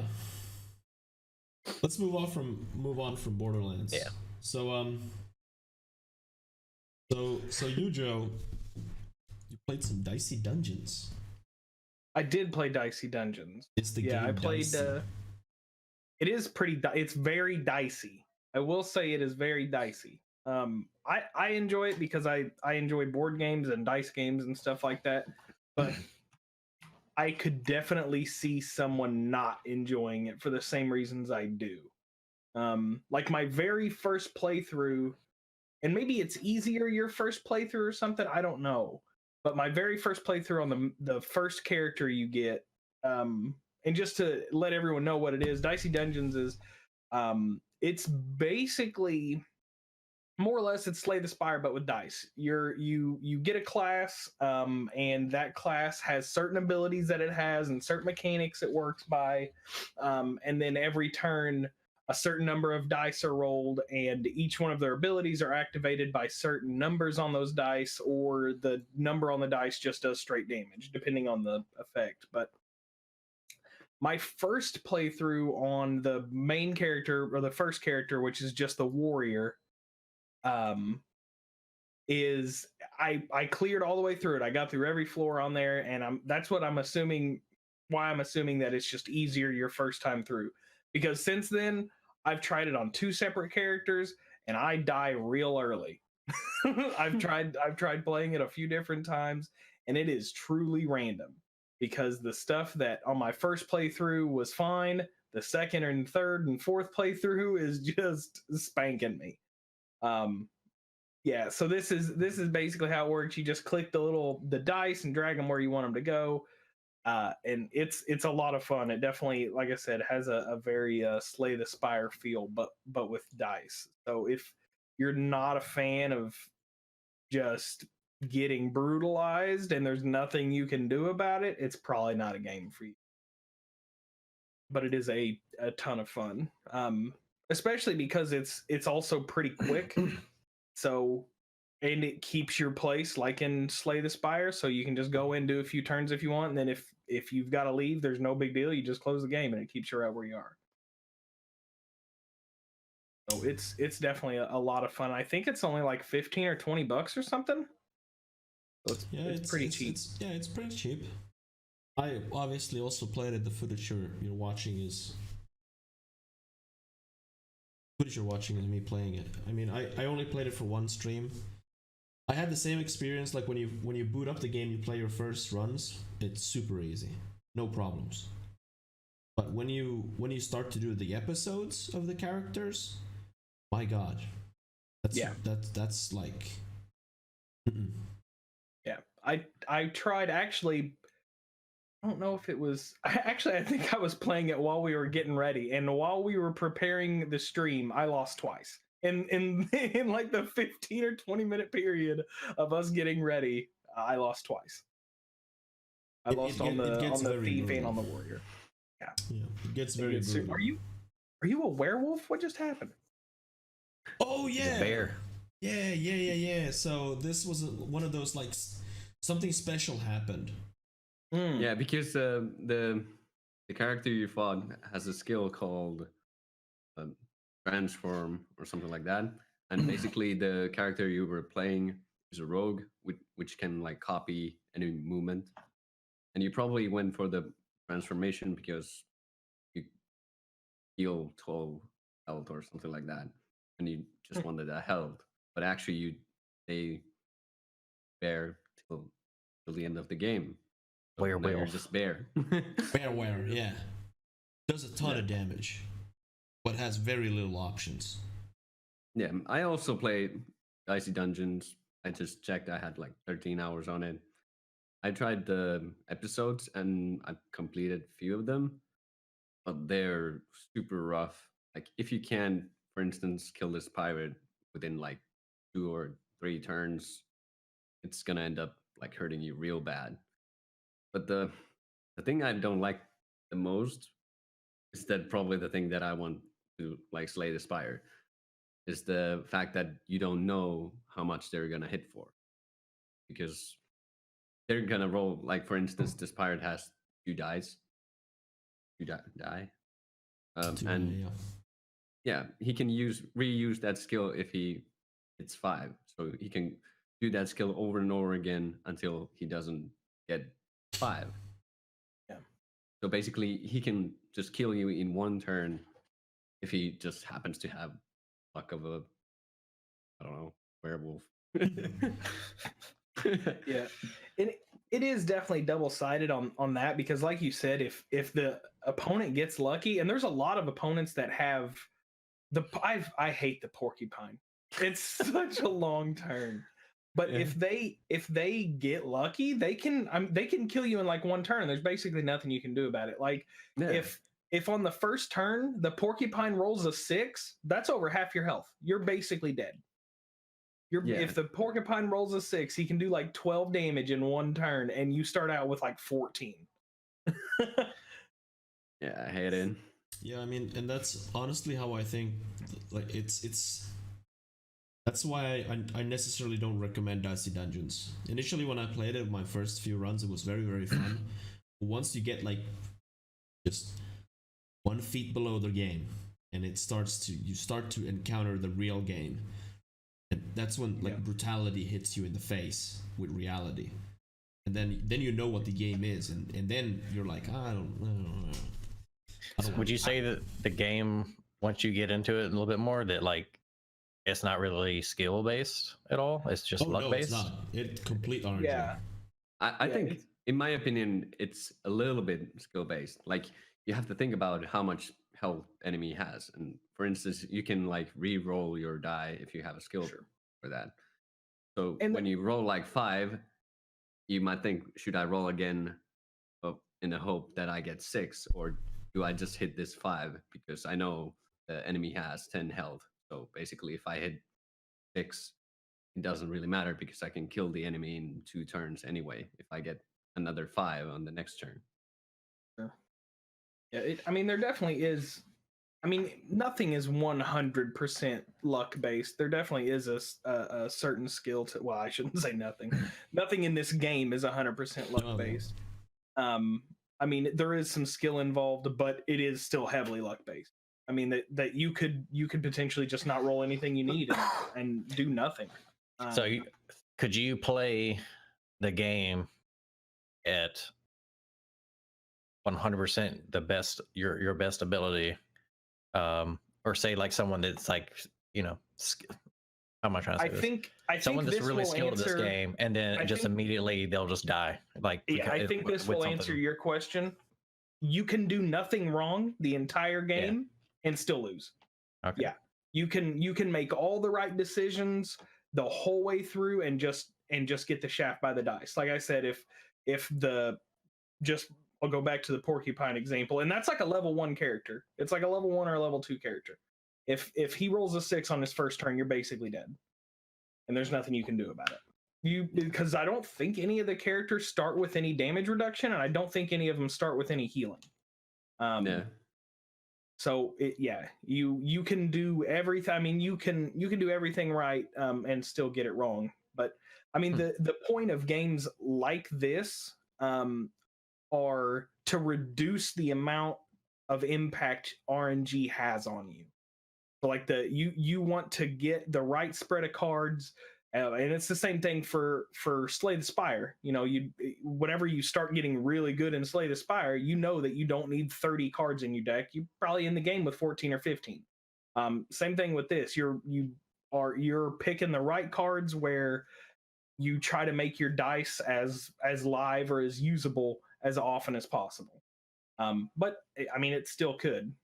You know, you still could get the shaft. What I like to do in like a situation when I encountered the enemy there, I usually look how much max health they have, and then I calculate what is like the max damage I can do, and what is the least amount of turns I can kill the enemy, and then I think realistically, can I do max attack power maybe once or twice, 4 turns, and then I think about, can I do it, and try to execute it that way. That's how I get most success out of it. Yeah, but it's definitely a fight against RNG. Yeah, I think it'll be balanced. The one thing that I don't agree with, that I don't know if it'll change. It may just be part of it. I mean, you can complain about luck all day, but in the end, it is just luck. But the one thing I don't like is that if you have a dead dice, like if you have a dice you just can't use, there's nothing you can do with it. And it's really, really disheartening to end a turn whenever you've got 1, 2, or 3 dice just sitting there doing nothing. And I wish everyone had, or even if it was just an option for like an easy mode, everyone had like a reusable card that just did 1 damage. Like, okay, and I know that could be abused quickly. But even if it was limited to just like once or twice a turn, just to get those last 1 or 2 dice out of your hand, I really wish it had something like that. There's one thing. Yeah, go ahead.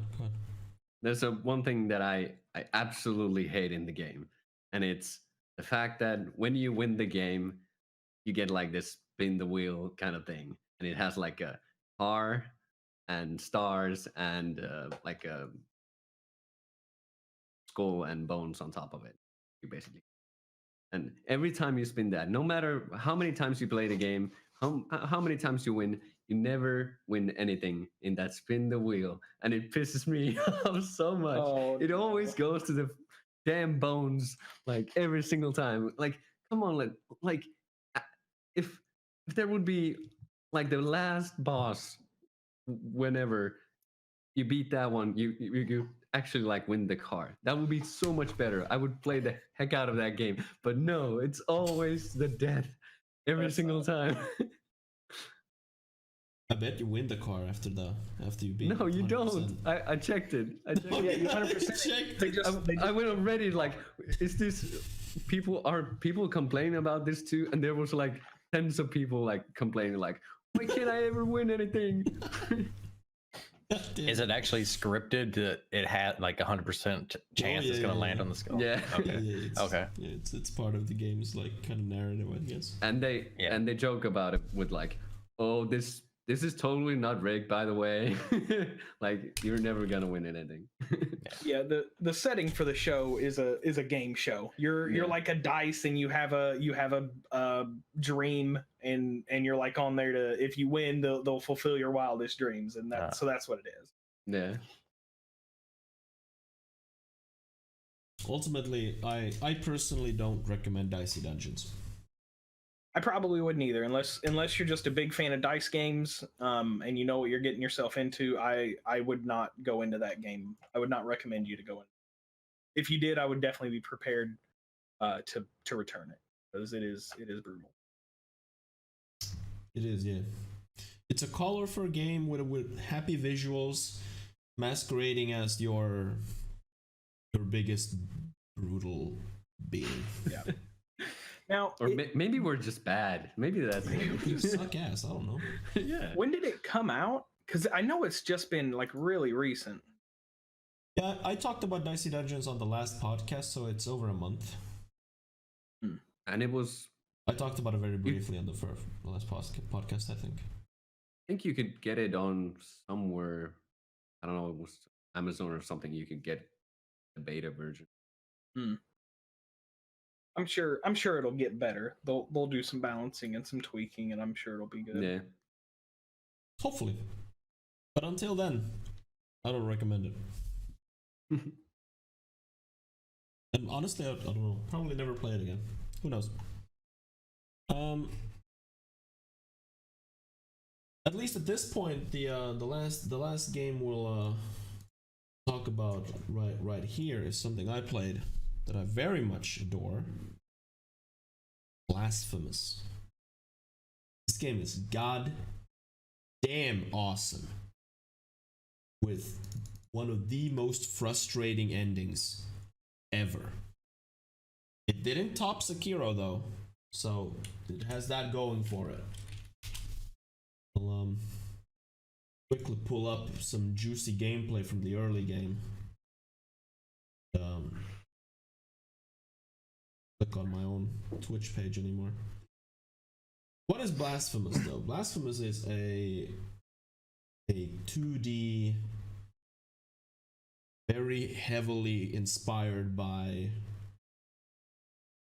Dark Souls, this kind of hack and slash adventure game. I love this game. This game is very good. It is very polished. It doesn't have technical issues. There's maybe a few quality of life things that I would have changed myself, but ultimately they didn't hinder my experience. I do feel the need to mention that this game is very graphic. It has some disturbing imagery, and that might be something that puts off certain people. It really doesn't, like, it's not pleasant to look at in a sense. Unless you like gore.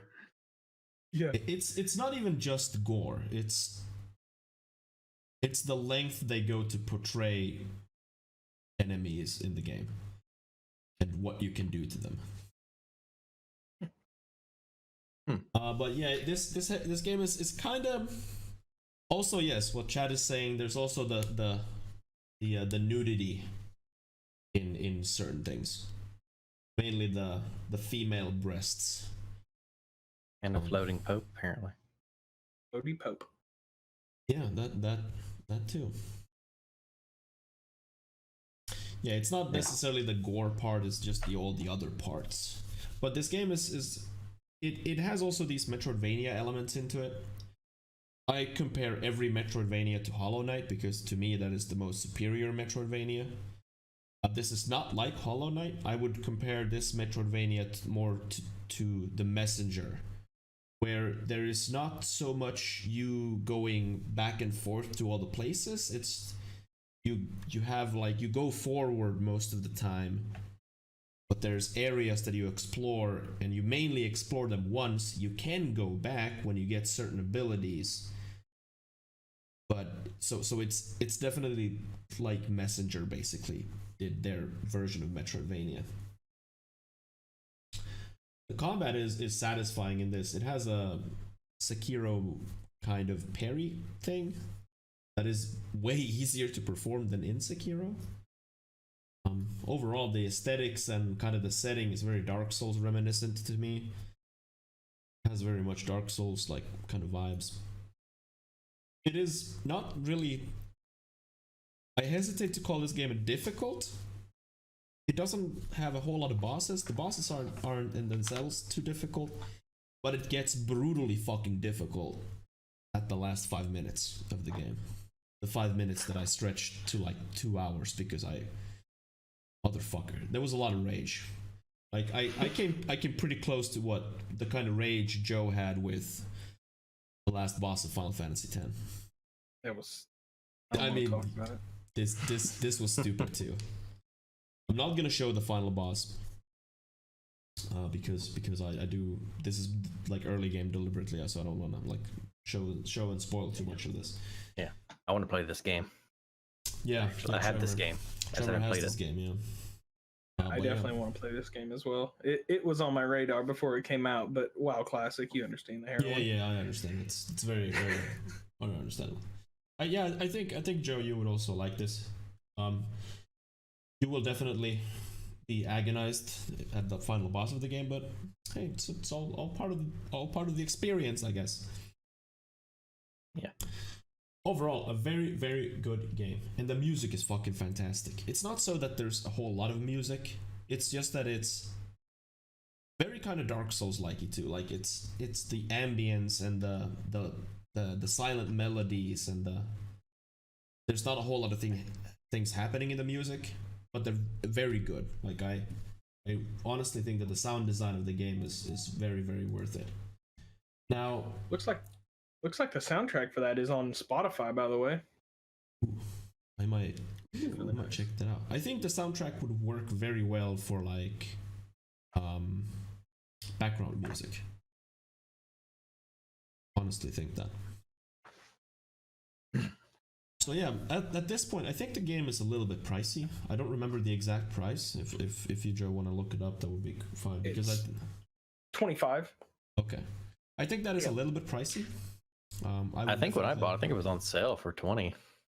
Yeah, it was probably. It may have been on like a release sale or something. Yeah, I think it was on a release sale or something. But yeah, that's true. I think though still it might be a little bit pricey. I don't know, 15-20 I think is the sweet spot for it. It has a. How long was your gameplay, you think? I know you said you stretched out the last bit for a couple hours. Yeah, like against my will though.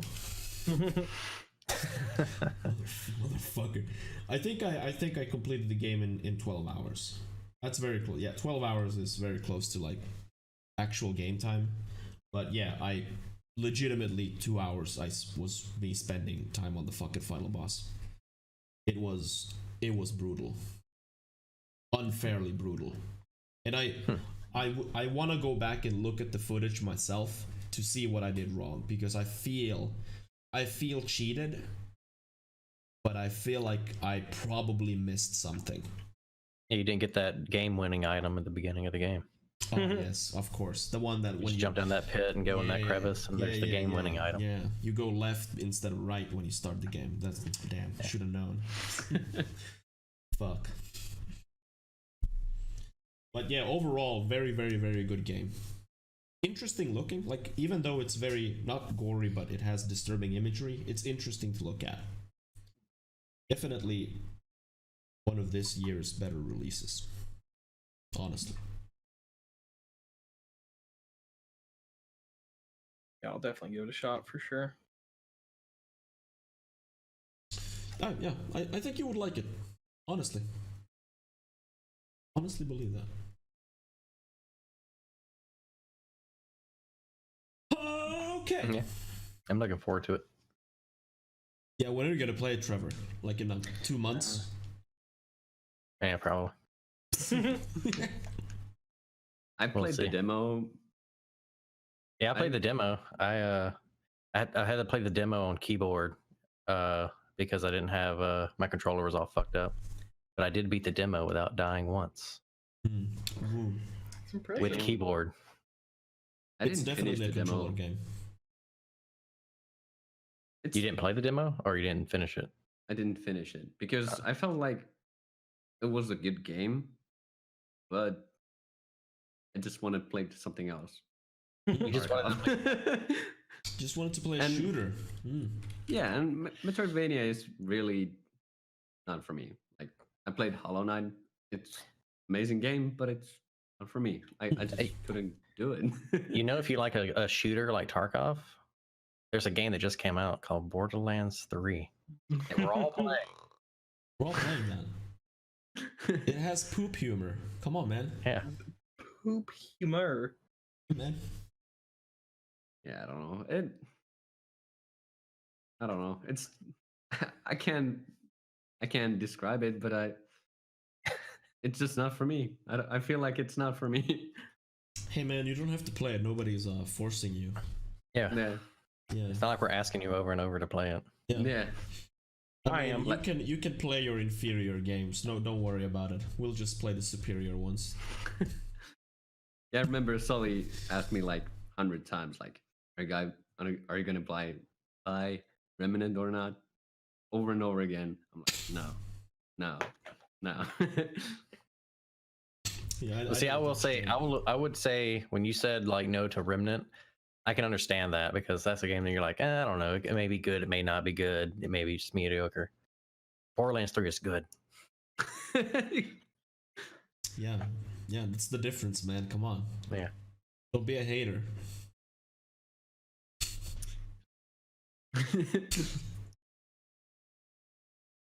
But yeah, Blasphemous is good. Borderlands is good. Slay the Spire is a good game. Mm-hmm. Yeah, we only play good games. Dicey Dungeons not so much, but sometimes you miss. Sometimes you like because it looked good. It had a good like beginning. It fooled you. It was cloak and dagger, quite literally. It stabbed you in the fucking head.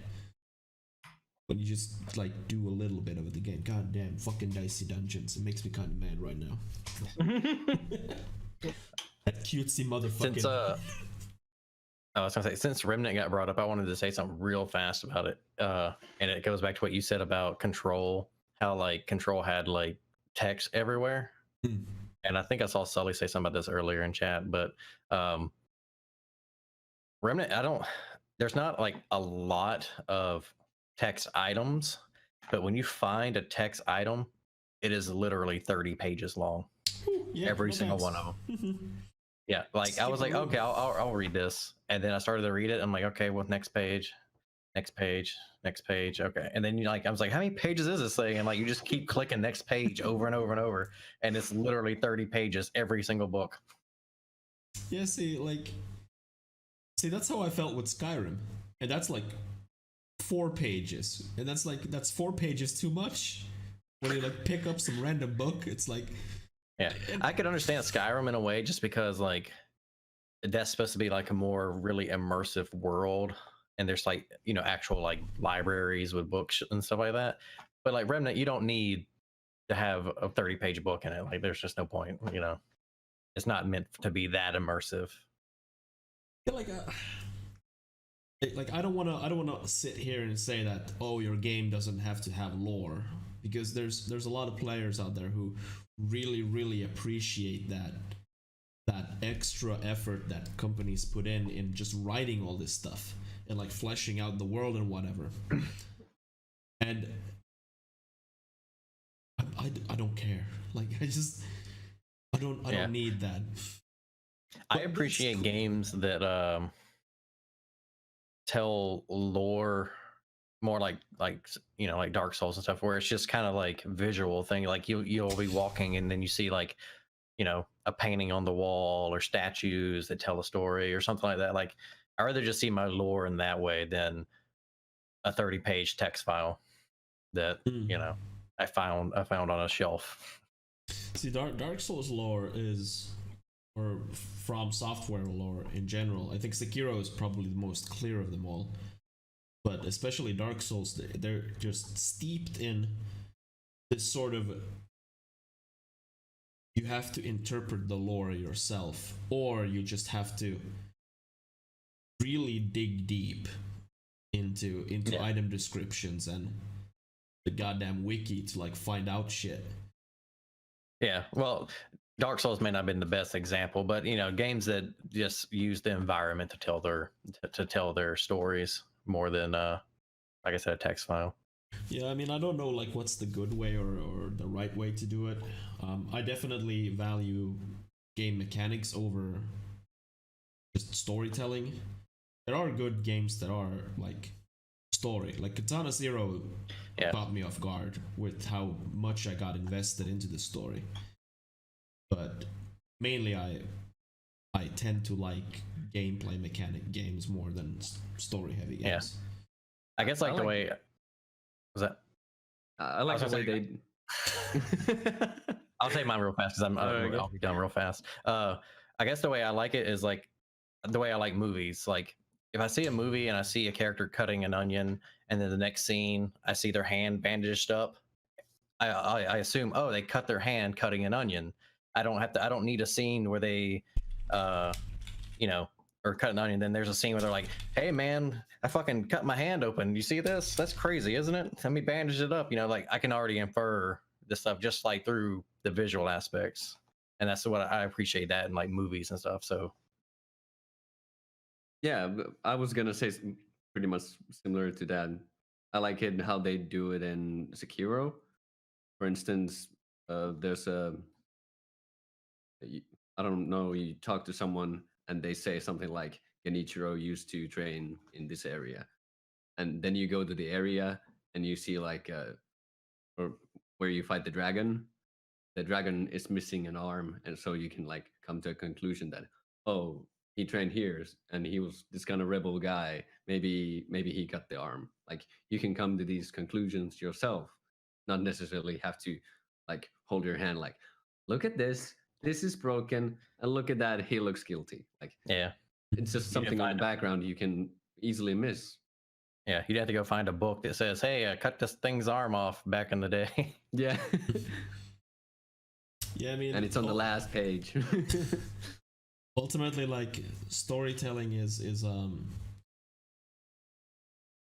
a hard thing to do, because I mean, people like their stories in different ways and delivered in different ways. Now, like a game is still, it's very specific, and it comes down to like what kind of game I'm playing. Like I said yesterday that I'm not going to talk about Gears 4, but I guess I'm going to talk about Gears 4 a little bit. Like Gears 4 is a very linear game. Every Gears game is a very linear game, and you shoot your way through levels, and then you gotta get a little story cutscene, and then you shoot your way through the next level and you get a little cutscene. So I like that approach. Like that's what I expect from a Gears game when I go into a Gears game. That's what I'm getting from a Gears game. So I'm happy about that. When I play a game like Control, I don't really know what I'm getting into. And when they dump hundreds of text files on me, I'm like, I don't want to do this. I don't care. Like, and the fucked up part is that they have a shitload of stuff in those text files and those video files that you can watch that really flesh out the story. And they really explain things. I know this because I've read up on things. So, which is ironic. I didn't read in-game, but I read off-game. Which, the more you know, man. But, see, it's... Because I'm playing a game, I want the game's experience to be specific. Like, I fucking hate when you cut the game up. The game flow. I'll be running into a place and then like, oh, gotta stop for 5 minutes and read this thing, and then get back into the action, and then gotta stop now and read this thing for 5 minutes and then get back into the game. I don't want to do that. I want to play the game. And I feel like that they have like this very long script, and they're like, all right, we're gonna make the player do this, this, and this, and what about the rest of this? I don't know. Like let's put it in between these covers and let's call it a book. Like you have to read it to like find it out. And I don't know, is that like some form of laziness, or is it just something that maybe the budget wasn't enough? Or No, see, I think it's a deliberate thing that they do, because I mean, if you take Control or Remnant, for instance, if you don't have it in text form, you want to have the lore in the game, but let's say you don't do the text form. That means that it needs to be a cutscene, needs to be voiced, or like an old school game where you have just speech bubbles and shit, and then you just read the speech bubble, or some other way to like deliver the story. And I think that I'm gonna use Control as an example because that's the game I played. I think the game experience would have been drastically different if they would have put all that lore into a cutscene format. I think the cutscenes would have been fucking long, and there would have been a lot of them if they've done that. That said, I do enjoy how Kojima does it. I don't care. Like when I play a Kojima game, I can reasonably assume that at some point I'm gonna sit for 2 hours and watch a movie at the middle of the game. I like it how they do in some games. They have like this audio file, so you like pick it up and you can like start listening and start shooting people. Like that, it never stops. You can like hear, you can listen to it and still progress the story in another way. Yeah, you code at the same time. You don't have to be like 15 minutes, read 30 pages there. like a holotape in Borderlands 3. Yeah, and BioShock has something similar implemented. And yeah, like books and games are the worst. What Joe said, that there's a drastic difference between exposition and world building is true. There certainly is. I think world building is also, it doesn't need to be like just explaining things or like world building to me is also like very visual, and like how things look and feel and the themes of the game. I think those are all part of world building, and certainly puts a lot of things into the game. Am I hearing a cat or what am I hearing? You're hearing a cat. Okay. Is it Tater? Yeah. Oh. Nice. That's a different cat. Oh, that's a different cat. Yeah. I pointed out to chat that there's a cat tail on Trevor's window. I saw it move once, and then now it's been like still. I don't know if the cat's alive or dead anymore. Yeah. Tater's the other cat that Trevor has. I don't remember the other name of the other cat. So yeah, the one cat's actually looking at the other cat's tail and meowing at it. Oh. See, Tater's also like concerned if the other cat is dead or alive. Who knew? Who knew? The empathy of Tater. Real good cat. Real good cat. A hero of the people. Yeah. What were we talking about? Yeah, what the fuck were we talking about? We were talking about world building and exposition and books and games. Something we talked about before that. I've completely forgotten. But I think world building is way better than just like vomiting information into your lap. I think, and I'm probably biased just because I love the games, but I think Dark Souls probably does one of the best jobs of that. Of like, yeah, this world is really deep and it has a lot of lore, but if you don't care, it's not going to slow you down. Like if you get dragged into it, you can look into it and you can basically go as deep as you want. Or you can literally never talk to anybody, never read anything, and just kill everybody. And that, I think that is like the perfect balance for that. Is like, yeah, it can be a super deep game with a rich background and a fully fleshed out world and stuff, or I can just go murder people. But it's gonna change the experience a lot. Absolutely. Like absolutely. If I were, a journalist reviewing a game, I would probably read all the stuff. And the gaming experience is gonna be a lot different from your average run and gunner. And I think that that's part of the draw in that world building style is that it is different. My experience from your experience is going to be totally different than what Trevor experienced or what Tom experienced. It can be, that because of how you perceive it and how much you actually look into it. Because I don't think anybody's going to look into none of it. But if you only pick up bits and pieces, then how you perceive the NPCs is going to be way different than someone who looked into it a ton, and I think that's part of what makes that type of storytelling so interesting is that even though the story is all there, it all depends on how much you put into it, and that will judge and adjust how you perceive the entire game. Yeah, the experience of Dark Souls is completely different for me, mainly because I don't play Dark Souls. Never will. Well, that is completely different than what North Trevor and I have done. So yeah, that's true. It's true. A totally different experience. Okay. Did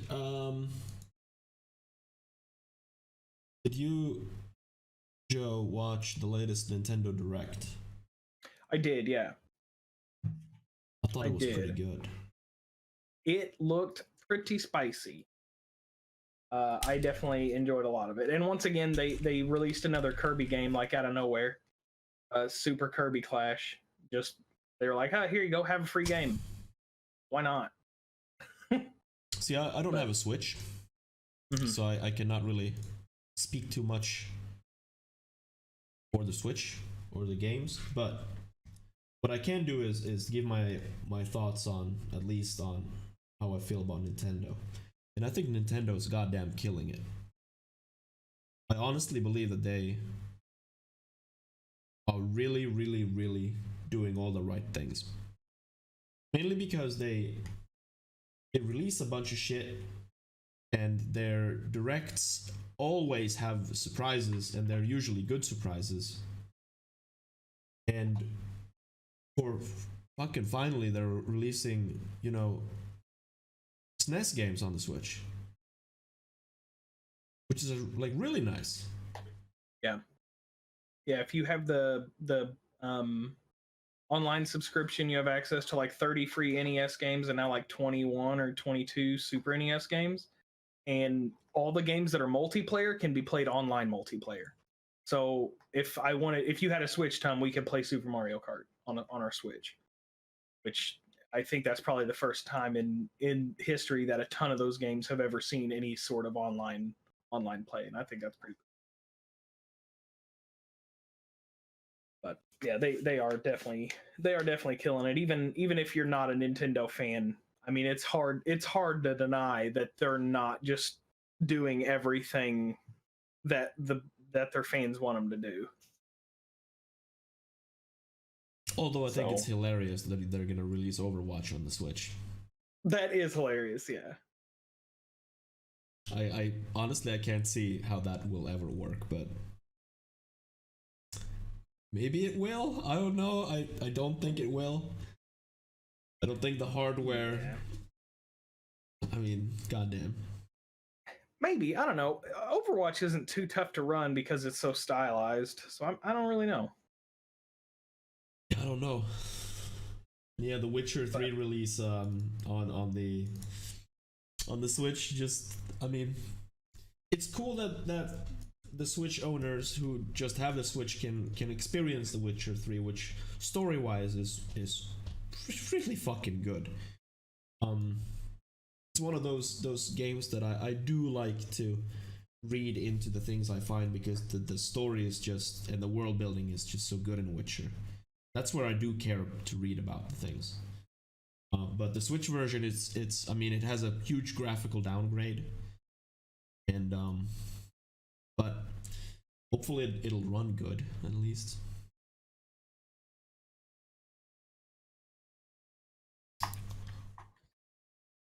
Yeah, it was a good direct, and what I always really enjoy is the surprises that they bring out that happen like immediately. Like they hadn't said anything about that Kirby game. Banjo had only been talked about once for Smash, and then they released him. Let's see, a Deadly Premonition Origin came out then. Divinity 2 came out that day. The SNES lineup was available the next day. A new form or a new mode for Tetris 99 was available the next day.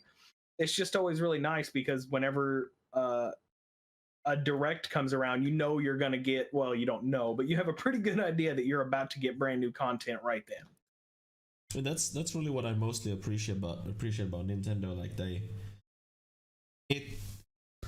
it's not that, yo, look at this cool thing we made, guys. You can play this in like 12 months.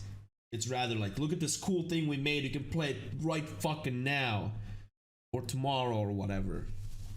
And I do appreciate that like a lot from Nintendo. And I hope other companies do the same thing. It was mind blowing when Bethesda announced Fallout 4, and it was like, oh, it's coming out later this year. It was like, I don't know, 4 or 5 months off of release, and that was mind blowing then. Yeah. Yeah, and I appreciate that Nintendo is bringing a lot of indie games on the Switch. I know you, Joe, you've said this a couple of times that it's really, really nice that Nintendo's bringing like kind of the top tier indie games to the Switch. So I mean, it's for a Switch owner, it just gets better. You get the first party stuff, and then you get the third party stuff. Mm-hmm. But yeah, that Deadly Premonition, that came out of fucking nowhere, and it immediately got really hyped up. I've never played the first game, but I know it has a cult following. A lot of people were playing Deadly Premonition 1 after the announcement. Yeah, I've never even heard of those games. It's like the Twin Peaks of video games. Oh yes. Oh really? Yes. Yeah, people true. say like it's basically Twin Peaks, but video game. Like just the way people talk and act and stuff. Yeah, I never watched Twin Peaks either. I've seen some episodes of Twin Peaks, but I know it's a weird show. That's all I know about it too. It's just off the wall. Yeah. I never finished it, but I've seen a bit of it. But it's just weird. Like there's a woman that just carries a log around with her. Like, so I don't judge. Yeah. Yeah. You do you, carry that log, lady. Live your best life. actually, I saw that an article like last year. There was like the log lady in Twin Peaks died. This, you know, The log lady. Go ahead. No, rip log lady. Pour one out. Fuck. Maybe I should watch When will Twin it end? Peaks. How many episodes is Twin Peaks? Because it was a mini show. Oh, it's right? like 2 seasons of some show. It's like a good bit. Are we talking about 40 episodes or 20? Probably between 20 and 40, I would assume. 48. Yeah, I'm not gonna watch this. It has. Did they put out a new season or was it just a movie? Yeah, fuck. They have a new season. No, there was like 2 seasons, and then I think there was a movie to like wrap things up. I think. Yeah, but the movie was just like in the last few years, right? No. The movie was in 1992, and the new season, the third season, was in 2017. There you go. That's what I was. Yeah. Yeah, fucking Twin Peaks. Mm-hmm. Cult classic though, but and kind of like classic David Lynch, I guess. But yeah. You have a Switch, right, Joe? Mm-hmm. Do you like, how often do you play with your Switch? Honestly, not as much as I should. I spend too much time on my computer, and I regrettably neglect my consoles a little more than I should. Are you gonna get Overwatch on Switch?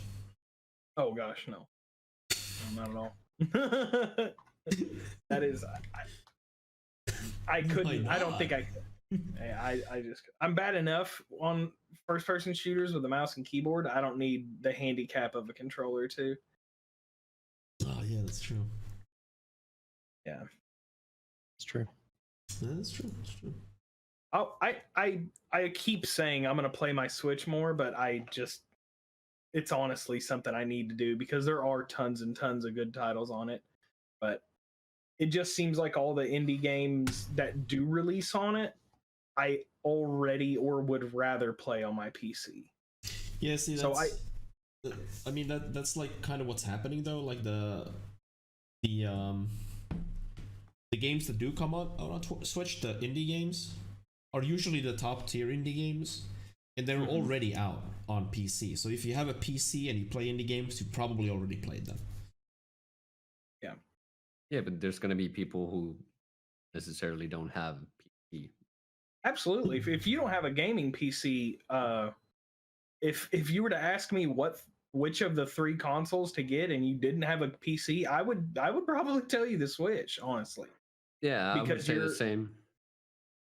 Yeah, it's more affordable, number one, and it has just as many of those awesome indie games that are probably going to give you more entertainment value. Like the number of indie games on the Switch alone I think will give you more entertainment value than the exclusives you get from Xbox or something. Note that there are no exclusives on Xbox. Right. Yeah, Nintendo. So I'm still right. Nintendo definitely did a good move letting indie games their platform. Yeah. Whenever they definitely did the right call to like allow third-party software. Yeah. They definitely really started cranking down on the independent stuff. I mean, they even have like a yearly or a semi-yearly what they call like their Nindy Direct or Nintendo Indie Direct, where they don't show any first-party titles at all. It is like a 30-minute or an hour-long Nintendo Direct that is dedicated just to independent games, which is awesome. Nice. Yeah. Nice. Xbox Online is coming to Switch. Really? Is that true? Is that a thing that's going to happen? If so, then why? Asking the real questions. I don't know. I heard that I actually heard that the kind of thing between the deal between Nintendo and Microsoft for Banjo apparently was pretty easy. Like apparently that was like the president of Microsoft or for the Xbox portion of it was just like, yeah, it was actually a really easy done deal. Oh, I would hope. That's the best advertisement you can get for a character is putting them in Smash. Yeah, so actually, how Xbox Live on Nintendo Switch works. Microsoft partnership expands your gaming world. Okay. So it is, when is this written? August 9th? A month ago? Joe, do you have Super Smash? Oh, yeah. Is there any indie game characters in Super Smash? That are playable? No. Yeah. But they have Shovel Knight as a assist trophy. And if you don't know what those are, it's just like an item and Shovel Knight will pop out and fight for you for a little bit. Yeah. They actually, with the Banjo-Kazooie update, they gave you a Sans outfit that you can put on your Mii.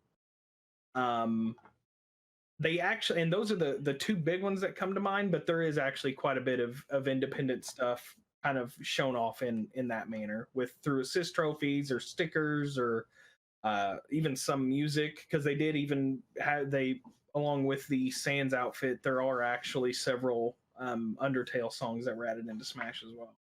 Yeah, I think that's a good move from Nintendo to like showcase some of the characters from their indie games. Mm-hmm. Yeah, I've always suspected we'll get an indie character at some point, but who knows? Whenever they actually, because they did make several Shovel Knight amiibos, and a lot of people thought that was a good sign that he was going to be in Smash, but he wasn't, unfortunately. Yeah, and like Divinity or Original Sin has a lot of cool characters that could easily be implemented in that game. Yeah. They have like basically like 4 moves, right? Like those basic moves. Yeah. And that's basically what they have at the beginning when you start playing like Divinity. They have like 4 basic moves. Yeah. Yeah, I if we don't get an independent character this installment, I would bet we will on the next one. I think that Nintendo is just putting too many of their eggs in that indie basket to not do that. It just seems like the obvious decision to me, but I'm also not a Nintendo. Yeah, because it's basically like free advertisement for those games that you have on your platform, and people who have Super Smash are gonna be like, oh, what's this character? Oh, what's this game? Divinity or Original Sin. Maybe I should look into this because this character is pretty cool. Yeah. Maybe. I mean, yeah, I definitely think that would be smart. Because like I said, I think in my opinion, Smash Brothers is one of the best advertisements you can give a game. Definitely. I mean, everybody, like, even if you don't own a Switch, you've played, or if I guarantee, it's hard to say if you don't own a Nintendo console, you've probably still played Smash at your friend's house or something. Yeah, I definitely did. Like, people who have never owned a Nintendo console have still played Smash. It's good times. It's I've never played Smash. I've never played Smash. Get the fuck out of my house. Wow. Wow. I thought you were gonna say like, get inside my house, we're gonna play. Get inside, yeah, that's what I should. Get inside my house. Let me book some plane tickets. I'll be right over. All right, man. Yeah, so I think it's just a matter of time before we see that. Yeah, Nintendo is killing it on their first party side and their third party side. Like, they're legitimately, like, when the Switch came out and all that, I thought that the Switch would be dead like the Wii U was dead. But yeah, Nintendo, they have grabbed common sense. They're doing real good now. Wii U. No, I mean, it's hard for me to think that they would. I mean, the only way they would change is if they don't make any money anymore. Like, I don't know how many Switches are sold. I don't know how many games are sold. Like, I don't know. I don't have a Switch. I keep like praising the Switch, and I don't have a Switch. So I mean, I don't know. The only console right now that I feel like is completely useless and should be discontinued is Xbox. It serves no purpose. We've already had that discussion at length at how absolutely useless the Xbox is now. Yeah. Especially those giant, crappy Xbox controllers. I don't like them. You know nothing. My small hands. I don't like carrying a tank in my hands. Like, this thing works like intended. You could beat someone to death with that thing. I mean, I could beat someone to death with my own fucking fist too, man. Mine even has metal components. I really could beat someone to death. If I hit you with my PS3 controller, you're just like, ow, cut it out. Hit you with the Xbox, you're just unconscious. I'll quit it. I'm telling Mom. But the Xbox is assault. Yeah. No, see, the only thing only reason why I have an Xbox controller for my PC is because it is Microsoft. It's just plug and play, no problems ever. It just works. I know. Yeah, PS4, Trevor, what happened to your controller? I think it was actually, I do believe it might be a knockoff. Are you sure it's not just because it's PS controller? I'm pretty sure. I think I got scammed. I know the PS controller also like works, but with some things you need like the remapping thing, or the thing Sully uses. I don't remember the program name, but it's the DS something. Also, Sully helped me set up like I played Final Fantasy Tactics for the first time in my life on an emulator, and Sully helped me set that up. Honestly, I want to go back to Tactics now that I think about it. And this is another one of those games that I went in for the gameplay, but holy shit, the story is good. and like super depressing. And it asks like super serious questions. Like I didn't expect it from a Final Fantasy game. But there's like legit kind of very, very hard hitting questions they ask. The gameplay's fun. I have a friend who's played almost as many Final Fantasies as me, and Tactics is his favorite. Like he loves Tactics. He has dumped a lot of time into it. And he's probably played 7 or 8 different Final Fantasies, and that's the one that he says that he keeps going back to is Tactics or Tactics Advance. I don't know anything about Final Fantasy Tactics. What is it like? It's what kind of game? It's a turn-based tile strategy game. So you have like turn to move, like I don't know, like it's like XCOM. Oh. But with I might want to try it. but except on tiles. Yeah, I mean XCOM is also technically on tiles. But it doesn't utilize any sort of cover system or anything. I mean, it has a completely different like gameplay system. It was also brutally fucking difficult. It's just like a strategy RPG. You've got like a grid, and you make your dude fight another dude.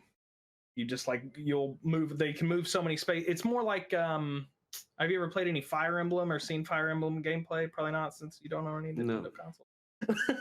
Well, never mind then. It's a lot like Fire Emblem. It's like it is. It is kind of like Fire Emblem too. In the very basics of terms, it's kind of like Fire. Isn't there like some sort of like Nintendo XCOM ripoff game? Oh yeah, Mario versus Rabbids. Oh yeah, I saw some gameplay. It looked, yeah, it did. Yeah. It looked really good. Same buddy loves that game too. Yeah, it seemed like it was very well made. Mm-hmm. Yeah, I mean, I've seen some gameplay of Rabbids, and honestly, it doesn't look any bad. Like, it looks like a solid like tactical game and with an overworld where you just run around and collect shit. Yeah.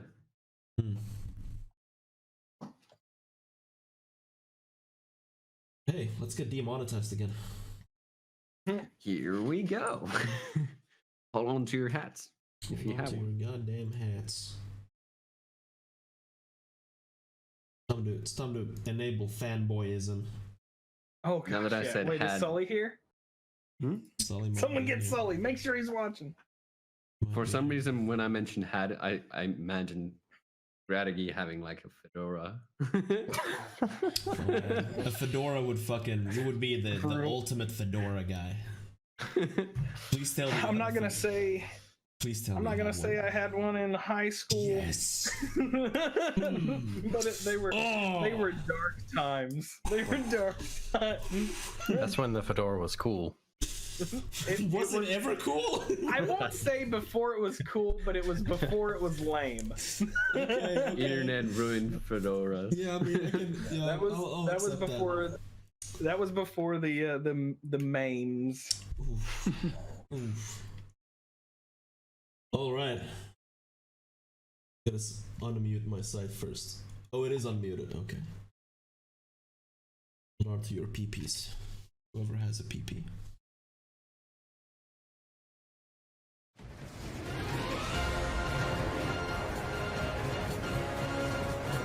Cloud! Quickly! Barrett! Give me a break! Jesse! Barrett! Where you been? Tifa! Let's lay down some rubber! Crank that throttle! Okay, you got it! Who's that? A soldier. Can't say this is quite what I had in mind when I asked for your help way back when.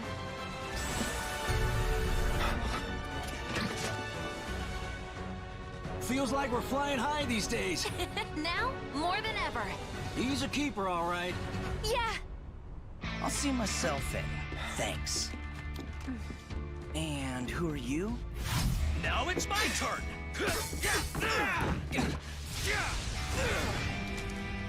Hello, Aerith. What do you want? Wait a minute. Those eyes.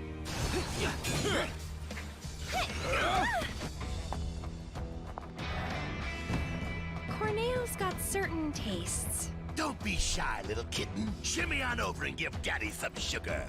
It'll be fine, right? After you.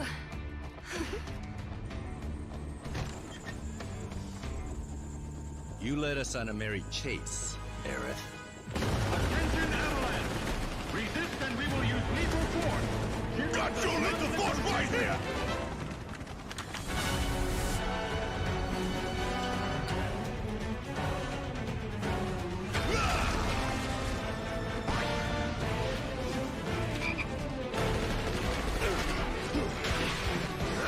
Look! President Shinra. Now then, my dear sewer rats. Henceforth allies of wicked Mutai, our sworn enemy. Mutai! The hell we are! You still don't understand your role in this.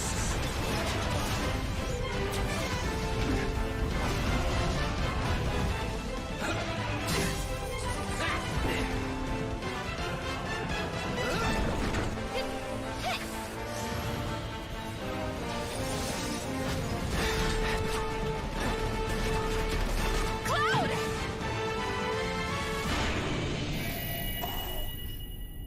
Hot diggity damn! Oh. Oh.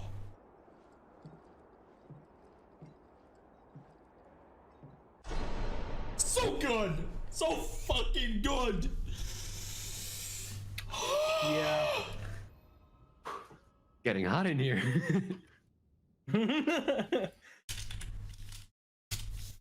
I'm not interested. Fuck you, Trevor! Fuck you! Get the fuck out of here! I might play it, maybe. Motherfucker. So I'm gonna pull up this other video without sound on so we can talk. This is the apps fight that they showed during the the presentation in Tokyo during Tokyo Game Show. Originally we were sort of kind of wanted to talk about Tokyo Game Show before it happened, but I mean, it's really not too much to talk about Tokyo Game Show. So instead we're talking about Final Fantasy, which was shown there. I mean, I had initial reservations for this game when the very, very, very first trailers started popping out. This was during the time when a common theme in Sully's channel was to ask if the remake is coming out, because Sully was adamant about that. There's a very good possibility that we'll never see it. And obviously now we're going to see it. But it was during that time I had like a lot of reservations if this is ever going to be a good project. But fuck me, this game just looks so fucking good. Yeah, I mean, I think everybody was reasonably skeptical, but I think it's turning out better than most people could think it was going to. I don't know, just even like watching this, it's just it's like watching a movie. I don't feel like I'm watching someone play a game. And yeah, it's crazy. I mean, and like, so for me, Final Fantasy VII is one of the best games I've ever played. And like seeing the apps fight too, like, because I mean this is obviously so different from the original. Much like the Scorpion fight is so much different from the original.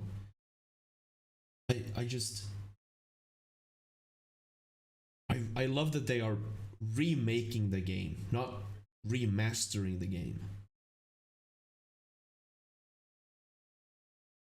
Because this just looks just so fucking good.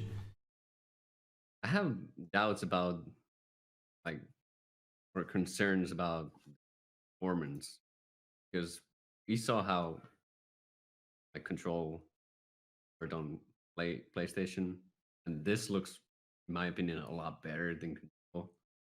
Oh, definitely. How can it run so smoothly? I'm afraid that it's gonna be a buggy mess at the piece, but I hope it's not. So I understand that, and I'm not disputing what you're saying, but Ifrit looks fucking cool, by the way. That's what I was just thinking. He looks so badass. Jesus fucking Christ, that looks so fucking good. So but like fucking good. That animation when you like summon it will be like, I don't know, 10 FPS on PlayStation. See, I believe that they will nail it because Square is a Sony developer. They develop for Sony. And I want to believe that they know the hardware. Yeah, and to keep in mind, like this scene and this, like how he's set up here is like best case scenario for everything. I wouldn't be surprised if they didn't go through this particular patch of gameplay and scrub through for any possible hangups if this is what they were going to demo. So, you know, this and this is graphically the best it's going to look. I don't think that consoles are going to look like. Yeah, like they're gonna have some sort of downgrading, possibly. Yeah, and you know, I'd be shocked if any PCs looked as good as this. But I doubt that it'll. Like Tom said, they're a Sony developer, so I think it'll run smooth. But I don't think the PlayStation will look that good. Yeah, and obviously there's going to be a difference between the PS4 and the PS4 Pro. At least I assume it's going to be a difference. The Pro version obviously is going to look the best, but I don't think that the PS4 version will be like any much worse in a sense. Like I ultimately I believe that it'll look good either way. I mean, Final Fantasy 15 looks good on the PlayStation 4. Yeah. So I don't believe that this will look like in anywhere close to like shit. Yeah, I agree. It'll still look good, but this, like I said, it doesn't even feel like I'm watching. I feel like I'm watching a movie. It's so cinematic, and like the rendering is so good, and even just like the way that it changes between characters, it doesn't just like teleport or jerk over. It kind of slows down time and then moves over, and it just feels like even the little decisions that were made with purpose. Yeah. Pull up this gameplay next. It's a little bit longer and just raw gameplay. Just to show, nothing else. It has Japanese text, but I mean, I'm still running it muted, so. And everybody speaks Japanese, right? Yeah. Just read it. Just read, man. I'm like, one thing that I don't know if I'm like overthinking it, but for the longest time they were talking about Final Fantasy VII being an episodic experience. The remake, at least. Like, it's going to be an episodic nature. Ever since they started ramping up this marketing that is happening right now, they have not mentioned the episodic thing anywhere. Not in title cards, not in presentations. It's completely dropped. But the only thing they've shown is Midgar gameplay. Now, a small piece of my mind is saying, what if they're so fucking crazy that they're gonna release the entire Final Fantasy VII game on the remake and not do episodic? What if? Wouldn't that be the ultimate surprise at this point? Is it even possible? I don't think so. because it's so much. Yeah, I mean, that's not. They're just gonna put it on like 8 discs. Yeah. like they used to. That's just not like if it were a Nintendo game, maybe, because that's what they do. But I've never known Square Enix to do anything ahead of schedule. Oh yeah, no. Like they are notorious for pushback. So I would almost, I mean, obviously nothing's impossible, but I would put that at such a small chance that it might as well be impossible. See, because a point that people have been making is, I think, a valid point. Nowhere, like, obviously we haven't seen some of the box art is, I mean, you can see the official box art right now if you look it up, because you can pre-order the game on that box art, it doesn't say anything about episode 1. So the concern people are having is, what if someone just hasn't looked up anything and they believe that they get the full game when they buy the remake, and then they're not getting the full game?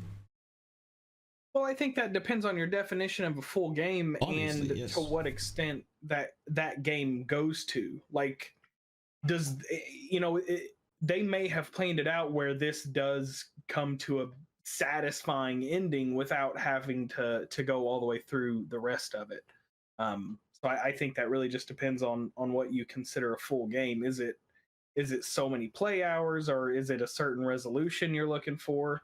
I mean, yeah, see, like, if a person has not looked up anything but they've played the original and they see this and they're like, holy shit, they remade my favorite game. I mean, okay, if it's your favorite game, you probably know that there's a remake coming out. But if they don't know, but they played the original, ain't that a little weird when the game ends, like when Midgar ends? When there's that's what I mean. They could do something that gives it like a more satisfying ending than just an abrupt, oh, we're leaving Midgard now. I mean, they're obviously going to have to add a bunch of story elements to it anyway to pad it out to a full game, because Midgar is not very long in a regular playthrough.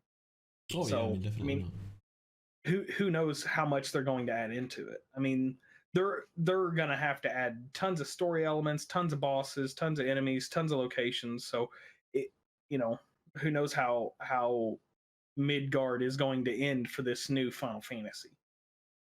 Yeah. I mean, I don't mind if we only have the Midgar section. Not at all. I mean, I believe, like, because I must assume that they are exploring more of Midgar in the remake than what they did in the original, because now they have the opportunity to do so. And I mean, we've seen in the trailers, like in the first trailer I showed, there was a completely new character that I've never seen anywhere else. They call the Soldier, which is from the Soldier class, I guess. But it's a completely new character, so obviously they must be expanding. And I mean, they're riding motorcycles and shit. They never did that in the original. So I can only assume that they're adding more story to the existing story, like fleshing it out, I guess. I mean, I fully expect this to be like a quote-unquote full game. I don't expect this to continue after Midgar, though. Yeah. As long as it has a satisfying enough ending to this chapter of it, I don't think anyone would be mad if they played through the whole thing only to find out that it was just essentially the first section of the game. I'm reading it's like a couple of months old, an article, and it's saying that at a Square Enix press conference they said that the first game in this project expands on the story of Midgar and is such an elaborate retelling that it's become a solid standalone game in its own right. It's a standalone Midgar. Yeah. Okay. That's so marketing spiel. Yeah.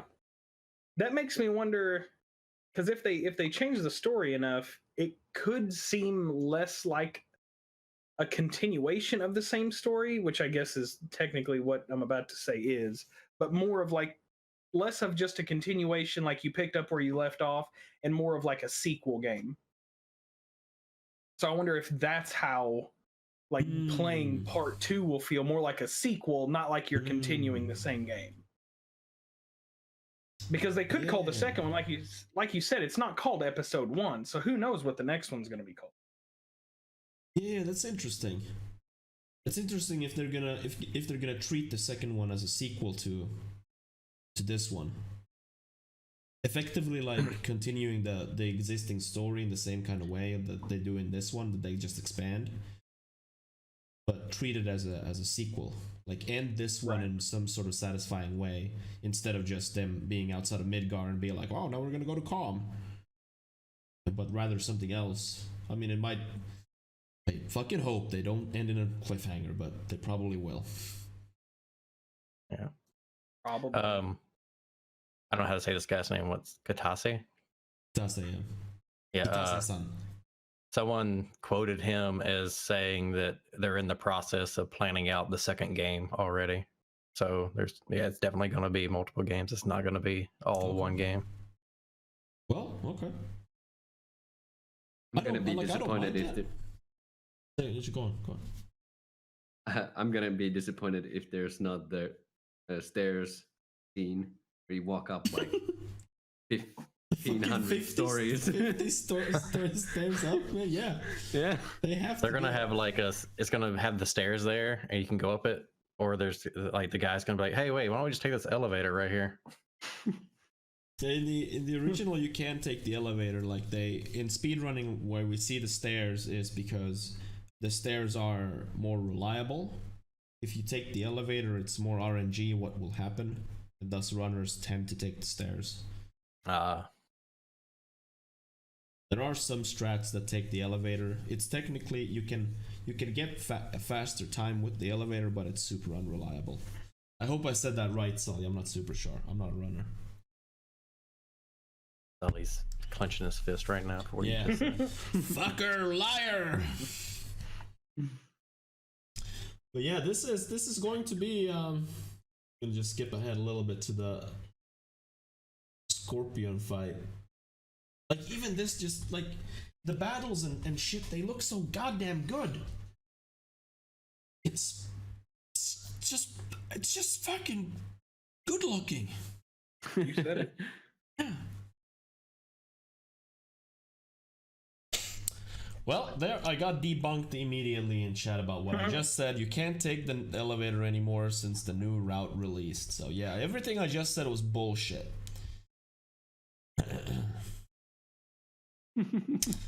Yeah, I mean, unless this thing just goes totally sideways, this will probably be the game that people talk about next year, just like as a whole. Yeah, unless this thing just sucks. Yeah, unless it sucks ass. Yeah, I believe that next year there's going to be 3 games that has the potential to make a really big splash in the games industry. It's this, it's Cyberpunk, and it's Last of Us 2. Last of Us 2 being the weakest of those 3. I mean, if they're basically riding on story at this point. Anyway, Cyberpunk and Final Fantasy VII will be the biggest games next year. I'm calling it right now. I don't think it's a stretch to say that. I think anybody who follows the games industry, even like with a minimal amount, knows that these two releases are going to be fucking massive. Incidentally, one is launching in March and the other one in April. So early 2020, I will completely disappear. Probably not, though. I'm gonna try to stream both games, of course. I mean, when Final Fantasy VII hits, everybody's going to stream Final Fantasy VII. And when Cyberpunk hits, nobody's gonna watch Cyberpunk because everybody wants to play that blind. Yeah, I will be playing both of these games probably hopefully too much. Yeah. I just realized that I can't play this game because I don't have PS. What is crap? And what is crap? And because we get demonetized every single video from now on, probably I'm not gonna have the money for it. Yeah. Do I need to pay you a salary or some shit?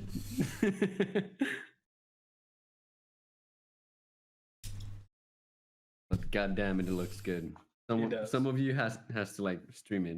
Oh, I will stream it. I will definitely. Me and everybody else. Yeah. Except Trevor, because Trevor doesn't like good games. Yeah.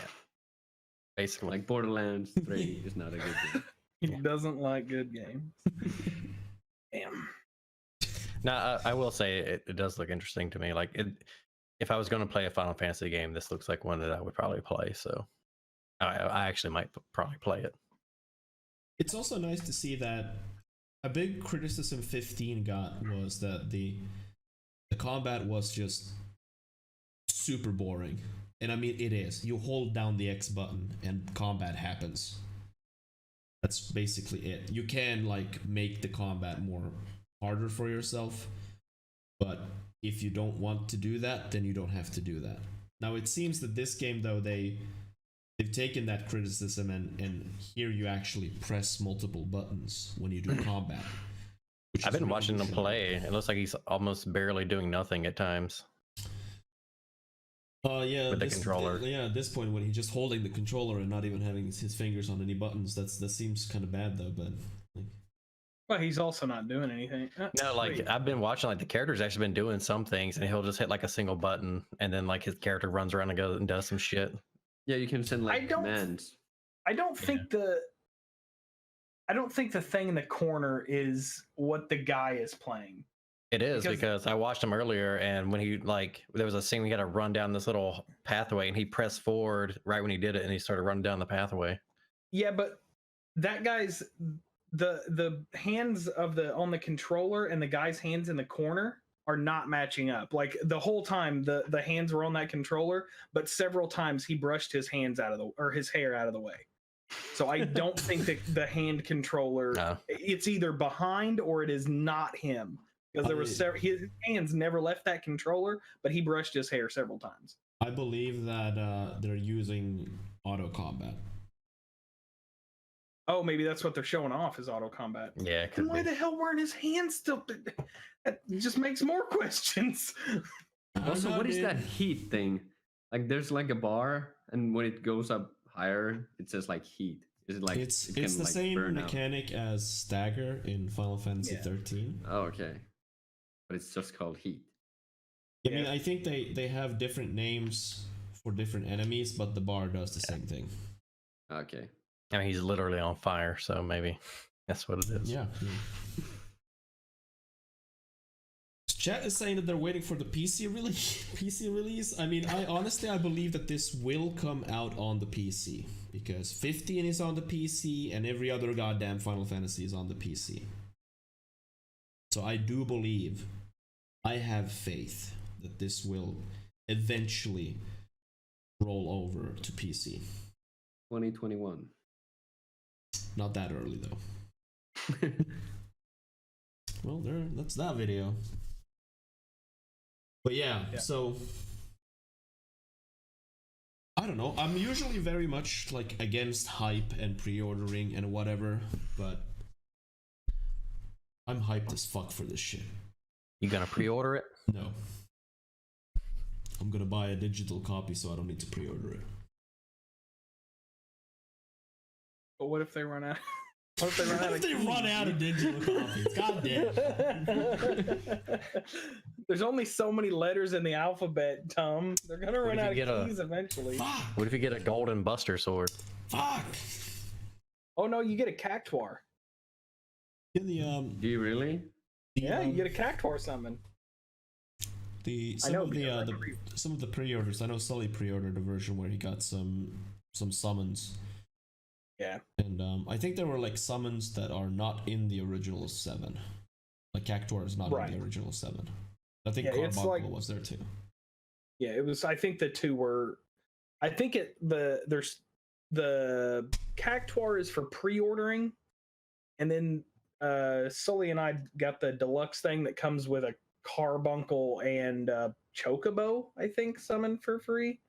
Barnacle, yeah. Yeah. I hope if you pre-order, you get a weapon that's just a blitz ball that you throw. Or you just summon a blitz ball. You just summon a giant one that just fucking hits the enemy. Greatest ball game ever. Just your limit break is just a game of blitz ball. Yeah. He just like stabs the ground and this giant spear pops out. Waka comes in out of nowhere with his bad accent. He's like, "Come on, let's play it," or whatever. But it's just Bender acting like Waka. Yeah, exactly. The other thing from Tokyo Game Show that I guess was worth mentioning is that Death Stranding had a couple of trailers one might say. Now, I mean, sure, I can 1 pull hour. up. I can pull up the fucking thing, but we won't actively watch it. I mean, chat might. Yeah. We'll talk over it. That's what I'm trying to say. Let's pull up this 50-minute one. Scroll forward a little bit. But this is fine. At least we get like some sort of confirmation that it's not just a walking sim. Did we? Did we really? Well, there's parts where he actually like shoots something.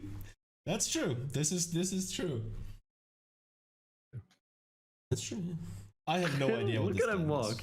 is. I still have no fucking idea what this is. You're a delivery boy. He has so much stuff. Oh, It's like yeah. that. What's that game where you roll around and collect stuff? Oh, Katamari Full Damacy. Yeah, Yeah, Katamari, that's what yeah. it looks like. It actually It's full looks of like that. ladders. But yeah, you are a delivery guy in this game, and that's kind of what you do. You deliver stuff, and sometimes combat happens. Basically, it. That's Paperboy. Yeah, Paperboy Simulator. It's advanced paperboy. Babysitting Paperboy Simulator.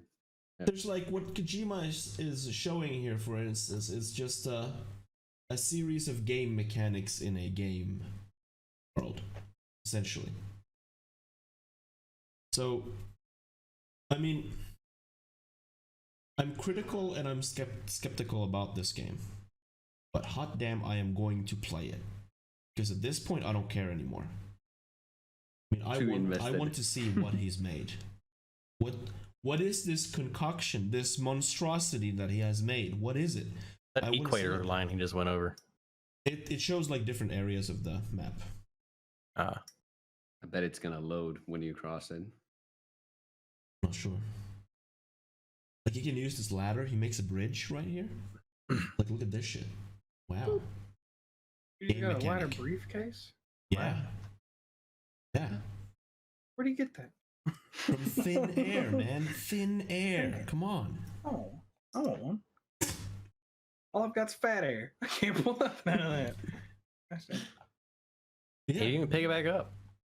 No, Dude, I'll take that ladder. I'll skip a little bit ahead so that you guys see it, why he doesn't pick it up. Here he is delivering the shit.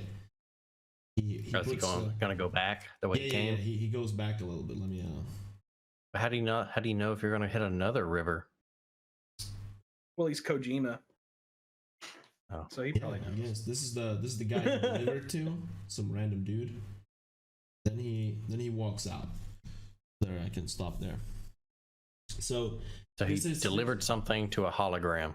Yes, he lives inside a bunker. Oh. But look, now there's 2 ladders. What's up with that? There was only one when he crossed. What's up with the other one? It's almost like someone was dumb enough to put their own ladder down when there was one already there. So this is where Kojima shows like what other players have done. So this has an online component. And you can thumbs up the other things that the players made. I guess for whatever reason. I don't get it. Yeah, I don't get that aspect. Yeah, honestly, that seems me weird neither, and man. pointless. Like I don't know. There's like, but you can see the other things that the players made, and then you can rate them, like if it's good or bad. I guess. This is a good ladder. I'd give that ladder a thumbs up. This is a good fucking ladder, yeah, man. So can you like and it may not matter. Maybe you just have an infinite number of ladders, but I wonder if you don't. I wonder if you're able to like steal other people's ladders. I don't know if it matters. That's what I mean. I don't know if you just like you pull anything you need out of hammer space or you just go around ganking ladders. I don't know. Here he is. Switching shoes, I guess. Yeah. Oh God. When he crossed the ladders again, did he cross over the other person's ladder? I think so. I think so. Yeah. See, that's why I don't know if I like that aspect because I don't know. I feel like I'm now playing someone else's game instead of my own. See, I hope that you can disable it though. I hope that there's a mechanic to disable it, unless it's like integrated to the actual like experience where you're supposed to see the other players' things. If it's more of a rarity than a normal thing, basically, I don't want to be going the same route someone else is and have them solve all the puzzles a minute before me, so I don't have to do any of them. That's my only concern there. I think it only shows, like, right in this example, he solved the puzzle himself, and then when the puzzle is solved, then he sees what the other player's done. Oh. I mean, that's how I interpreted it, at least. Right. Yeah, like the puzzle is to get to the bunker, and then you see what kind of routes people. Yeah. Like, I guess the way I see it is like, say they're I'm just speculating because I don't know what the hell this game's going to be about or anything, but say that like I traverse using ladders and ropes and whatever, like a hard path to get up to this area, and then now I need to get back down. Well, I could take the hard path that I made back down, or when I turn around, I see like, oh, this guy figured out a way easier way to do it, and I can just be like, well, fuck it, I'm just gonna go his easy way now, and like I made the game a lot easier on myself than someone else's choices made the game easier for me. So I guess I don't know if I like that aspect. Yes. On the flip side, I'll be able to laugh at your extremely hard path, which that does excite That's me. true. That is true. Move along a little bit here, further to like this is where combat happens. Like, there's actual combat. There was a little bit of a stealth section before this. Now he's shooting a bola gun. Running away, I guess. And keep in mind that Kojima is promoting this game as a... Did he just throw a box at the dude? Yeah. I mean, he just cracked that dude in the dome with a ladder. Kojima is that dude's booking it. Look how fast he runs. Yeah, I mean, booking it like fucking hell. He has that giant box and he's running as fast as the car. He's just used to running from zombies, man. Yeah. Norman Reedus is all about it. Yeah. Yeah, Kojima, what are you were saying? Kojima is promoting this game as an action game. And when he specifically specifies it as an action game, I'm kind of expecting this to be an action game. And not like literally a delivery boy game. This is action, what we're saying, right? Yeah, this is, but like because a lot of things that have been shown for the game is the actual delivering. It seems the focus is on the delivering. That makes me a little bit worried that if this is a rare occurrence in the game. But I mean, I particularly don't... Oh, shit. When you see it, guys, soon, but... That was a big He's fucking like superhuman. jump. Yeah, it was a big fucking jump. Holy shit. You can run 45 miles an hour, jump 20 feet. But yeah, ultimately, like, I don't know what the fuck this game is. Kojima recently said that he doesn't really know either. So, I mean... As long as we're all on the same page. Yeah. But I'm definitely gonna stream this. Definitely. Like, I don't care. I want to see what the fuck he's done. Does anybody else want to add anything? I'll definitely be playing it, but that's... we still don't know. Even though we've got like several hours of play footage now, I still don't know what the hell it is, so I'll just wait. Comes out soon. Yeah. Which is good. A few months. I'm still worried that like every time I see something like beautiful looking game like that, then when it actually is released, it's gonna be downgraded to the bits of hell. Like yeah, I don't really believe that. Because it's a Sony game developed by a guy who's made games for Sony for a long time. Yeah.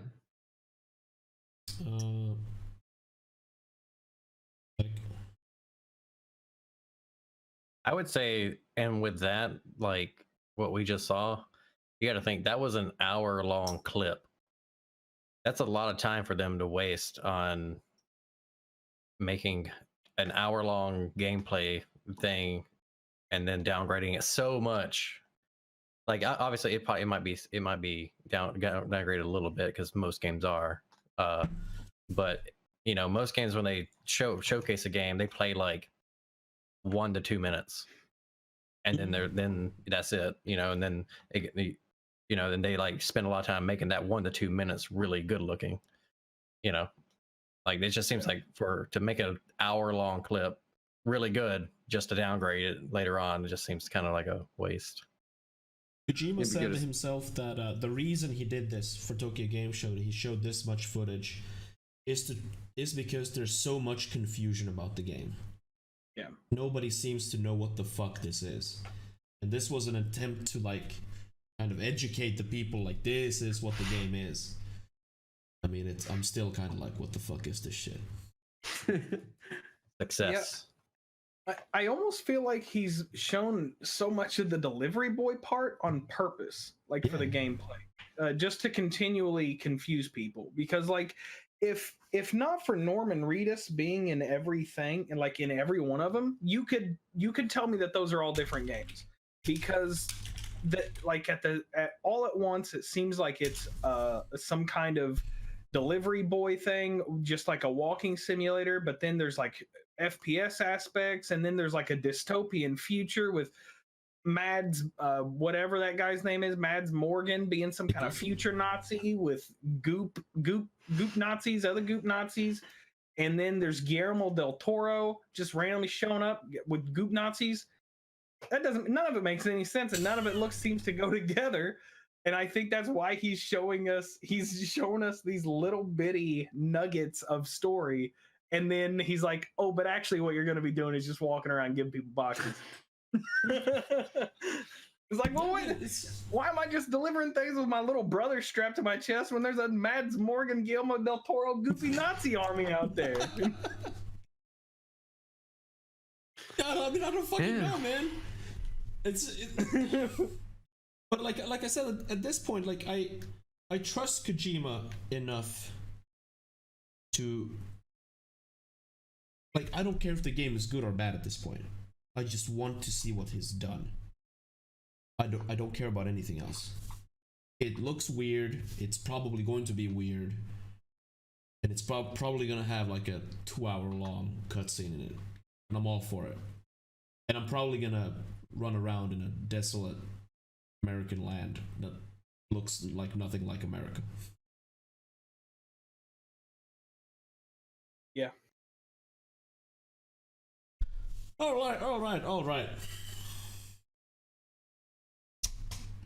I think it's time to wrap this one up. I think we're gonna do that. Wrap it up. I actually have one more funny thing that I found out about today. Oh, shoot. Funny and interesting if you're into it. There's a lot of people that are thinking that Red Dead Redemption 2 is about to get its PC port because Rockstar launched its storefront and the Rockstar Game Launcher or whatever it's called. So that's the good part of the story. The bad part of the story is that whenever they did that, they completely broke GTA 5. If you own it on Steam, you can't play the single player, and you can't play with people that don't own it on Steam. I am the only person in my friend group that doesn't have it through Steam. I have it through Rockstar because I found a coupon for like 30% off way back in the day or whatever. And I can't play with any of my friends now because because the launcher completely broke it. You can only play with people on Steam if you have Steam, and if you have the launcher, you can only play it with people on the launcher. And Steam can't play single player at all. Yeah, the single player thing I heard is broken in a way that the game forces you to be always online. So if you're not online, you cannot play single player. Yeah. And but I don't believe that all of this is deliberate. At least I hope so. I would imagine not, and I'm sure it'll probably get fixed soon. But day one, it's not looking good. Yeah, no. And I mean, it's another launcher, which has only Rockstar products. and that's the fact that it only has Rockstar products is why so many people think that the Red Dead port's coming, because they don't have any like announced games, and they're other than Red Dead, their last game was GTA 5 like 6 years ago. So just because they don't have anything planned or announced or anything, everyone's thinking that it's just a sign that they're going to port Red Dead soon. Oh, I mean, definitely. I mean, the boys at Rockstar, they make one game per generation, console generation. So I mean, the next Rockstar game that's coming out is probably 6-7 years from now. So yeah, Red Dead 2 is coming on PC. Like I can bet my left nut on that one. But then they ported everything else to the PC too, so why would they? But not Red Dead 1 for some goddamn reason. I think they're gonna do both. I think they're gonna do both at the same time. That makes sense. Actually makes sense. But if you do get the launcher right now, for a limited time, you get the San Andreas for free. Ooh. For free. Is it the mobile port though? I don't know. Got me. See, I've heard that San Andreas got a Steam update at some point, and they changed the game to the mobile port. Wow. I don't have San Andreas on the PC myself, so I don't fucking know. But hey, at least if you own an illegal copy of Grand Theft Auto 5 through pirating, none of this matters because that works as it always has worked. Yup. It's only those of us who paid legitimate money that we worked for that got the shaft. Thanks, Rockstar. Yep. All right. Thanks everyone for watching. Another one in the can. Oh yeah, lucky number 10. That's what they say. We are ever so slightly getting closer to that magical 12th number.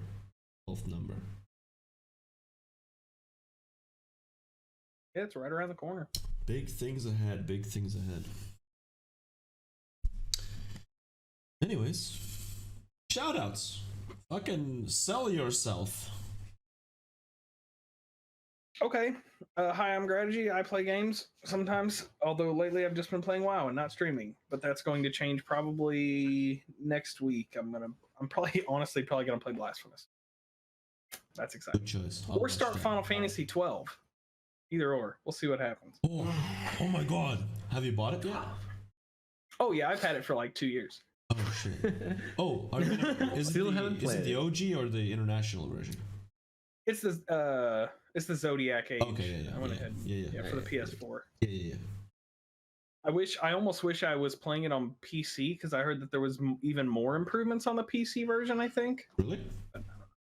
There was something else. There was another release that's actually better than the PS4 for some reason. Oh shit. I don't know anything about that. Not sure.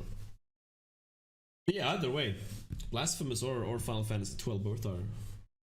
Yeah. So I usually stream on Tuesdays and Thursdays at 6 p.m. Central, 7 Eastern. Come take a look. I'm Trevor the Miracle. That's it. That's it. I'm Northern Savant. I haven't streamed at all in like, I don't know, 4 months now. I've been meaning to get back to Doom because I want to play Doom again because the Doom Eternal is coming and I want to relive Doom because that was my first game I ever streamed. So I'm probably going to play that in the future. I have the time and the motivation and everything. The right mind is at the right place, I guess. Are you gonna try to stream any Borderlands? I plan on it. It's not really time. It's kind of what like Nor said. I just got to get motivated to get back into streaming. But yeah, when I do, I'll probably stream Borderlands. I'm probably not gonna stream Borderlands myself. Kind of just playing it on my own and with the boys when they hop on. But yeah. I will be back into streaming possibly tomorrow or weekend. I don't know what I'm gonna play though. Maybe Gears 5. Yeah, I may end up just starting to stream when we play together, but we'll see. Also, pressure thank you for our viewers, everyone at the Twitch chat who come talk to us while we're doing this thing. Even though we don't respond to everything, we do read. Yeah, chat. I definitely do read the chat, and I like to see what you think about the stuff we talk about, and if you have your opinion on the subject. There are some plans that are basically only in my head to incorporate chat more into the podcast. But like I said, they're in my head only at this point. But we'll see what happens. There's a little cat for you all. A little black cat. Yeah. Cats. Cat looks mad as hell. Yeah, this one doesn't like to be picked up. All cats are mad though, so it's cool. Nice. Anyways, thanks for watching, everybody. This episode will be up on YouTube maybe tomorrow. I don't know yet. It basically depends on if I do something else or not. Next episode next month again. I'll give the information on that when we decide something. But yeah. That's about it. Thanks for watching, everybody, and we'll see you later. Everybody, do your awkward bye-byes.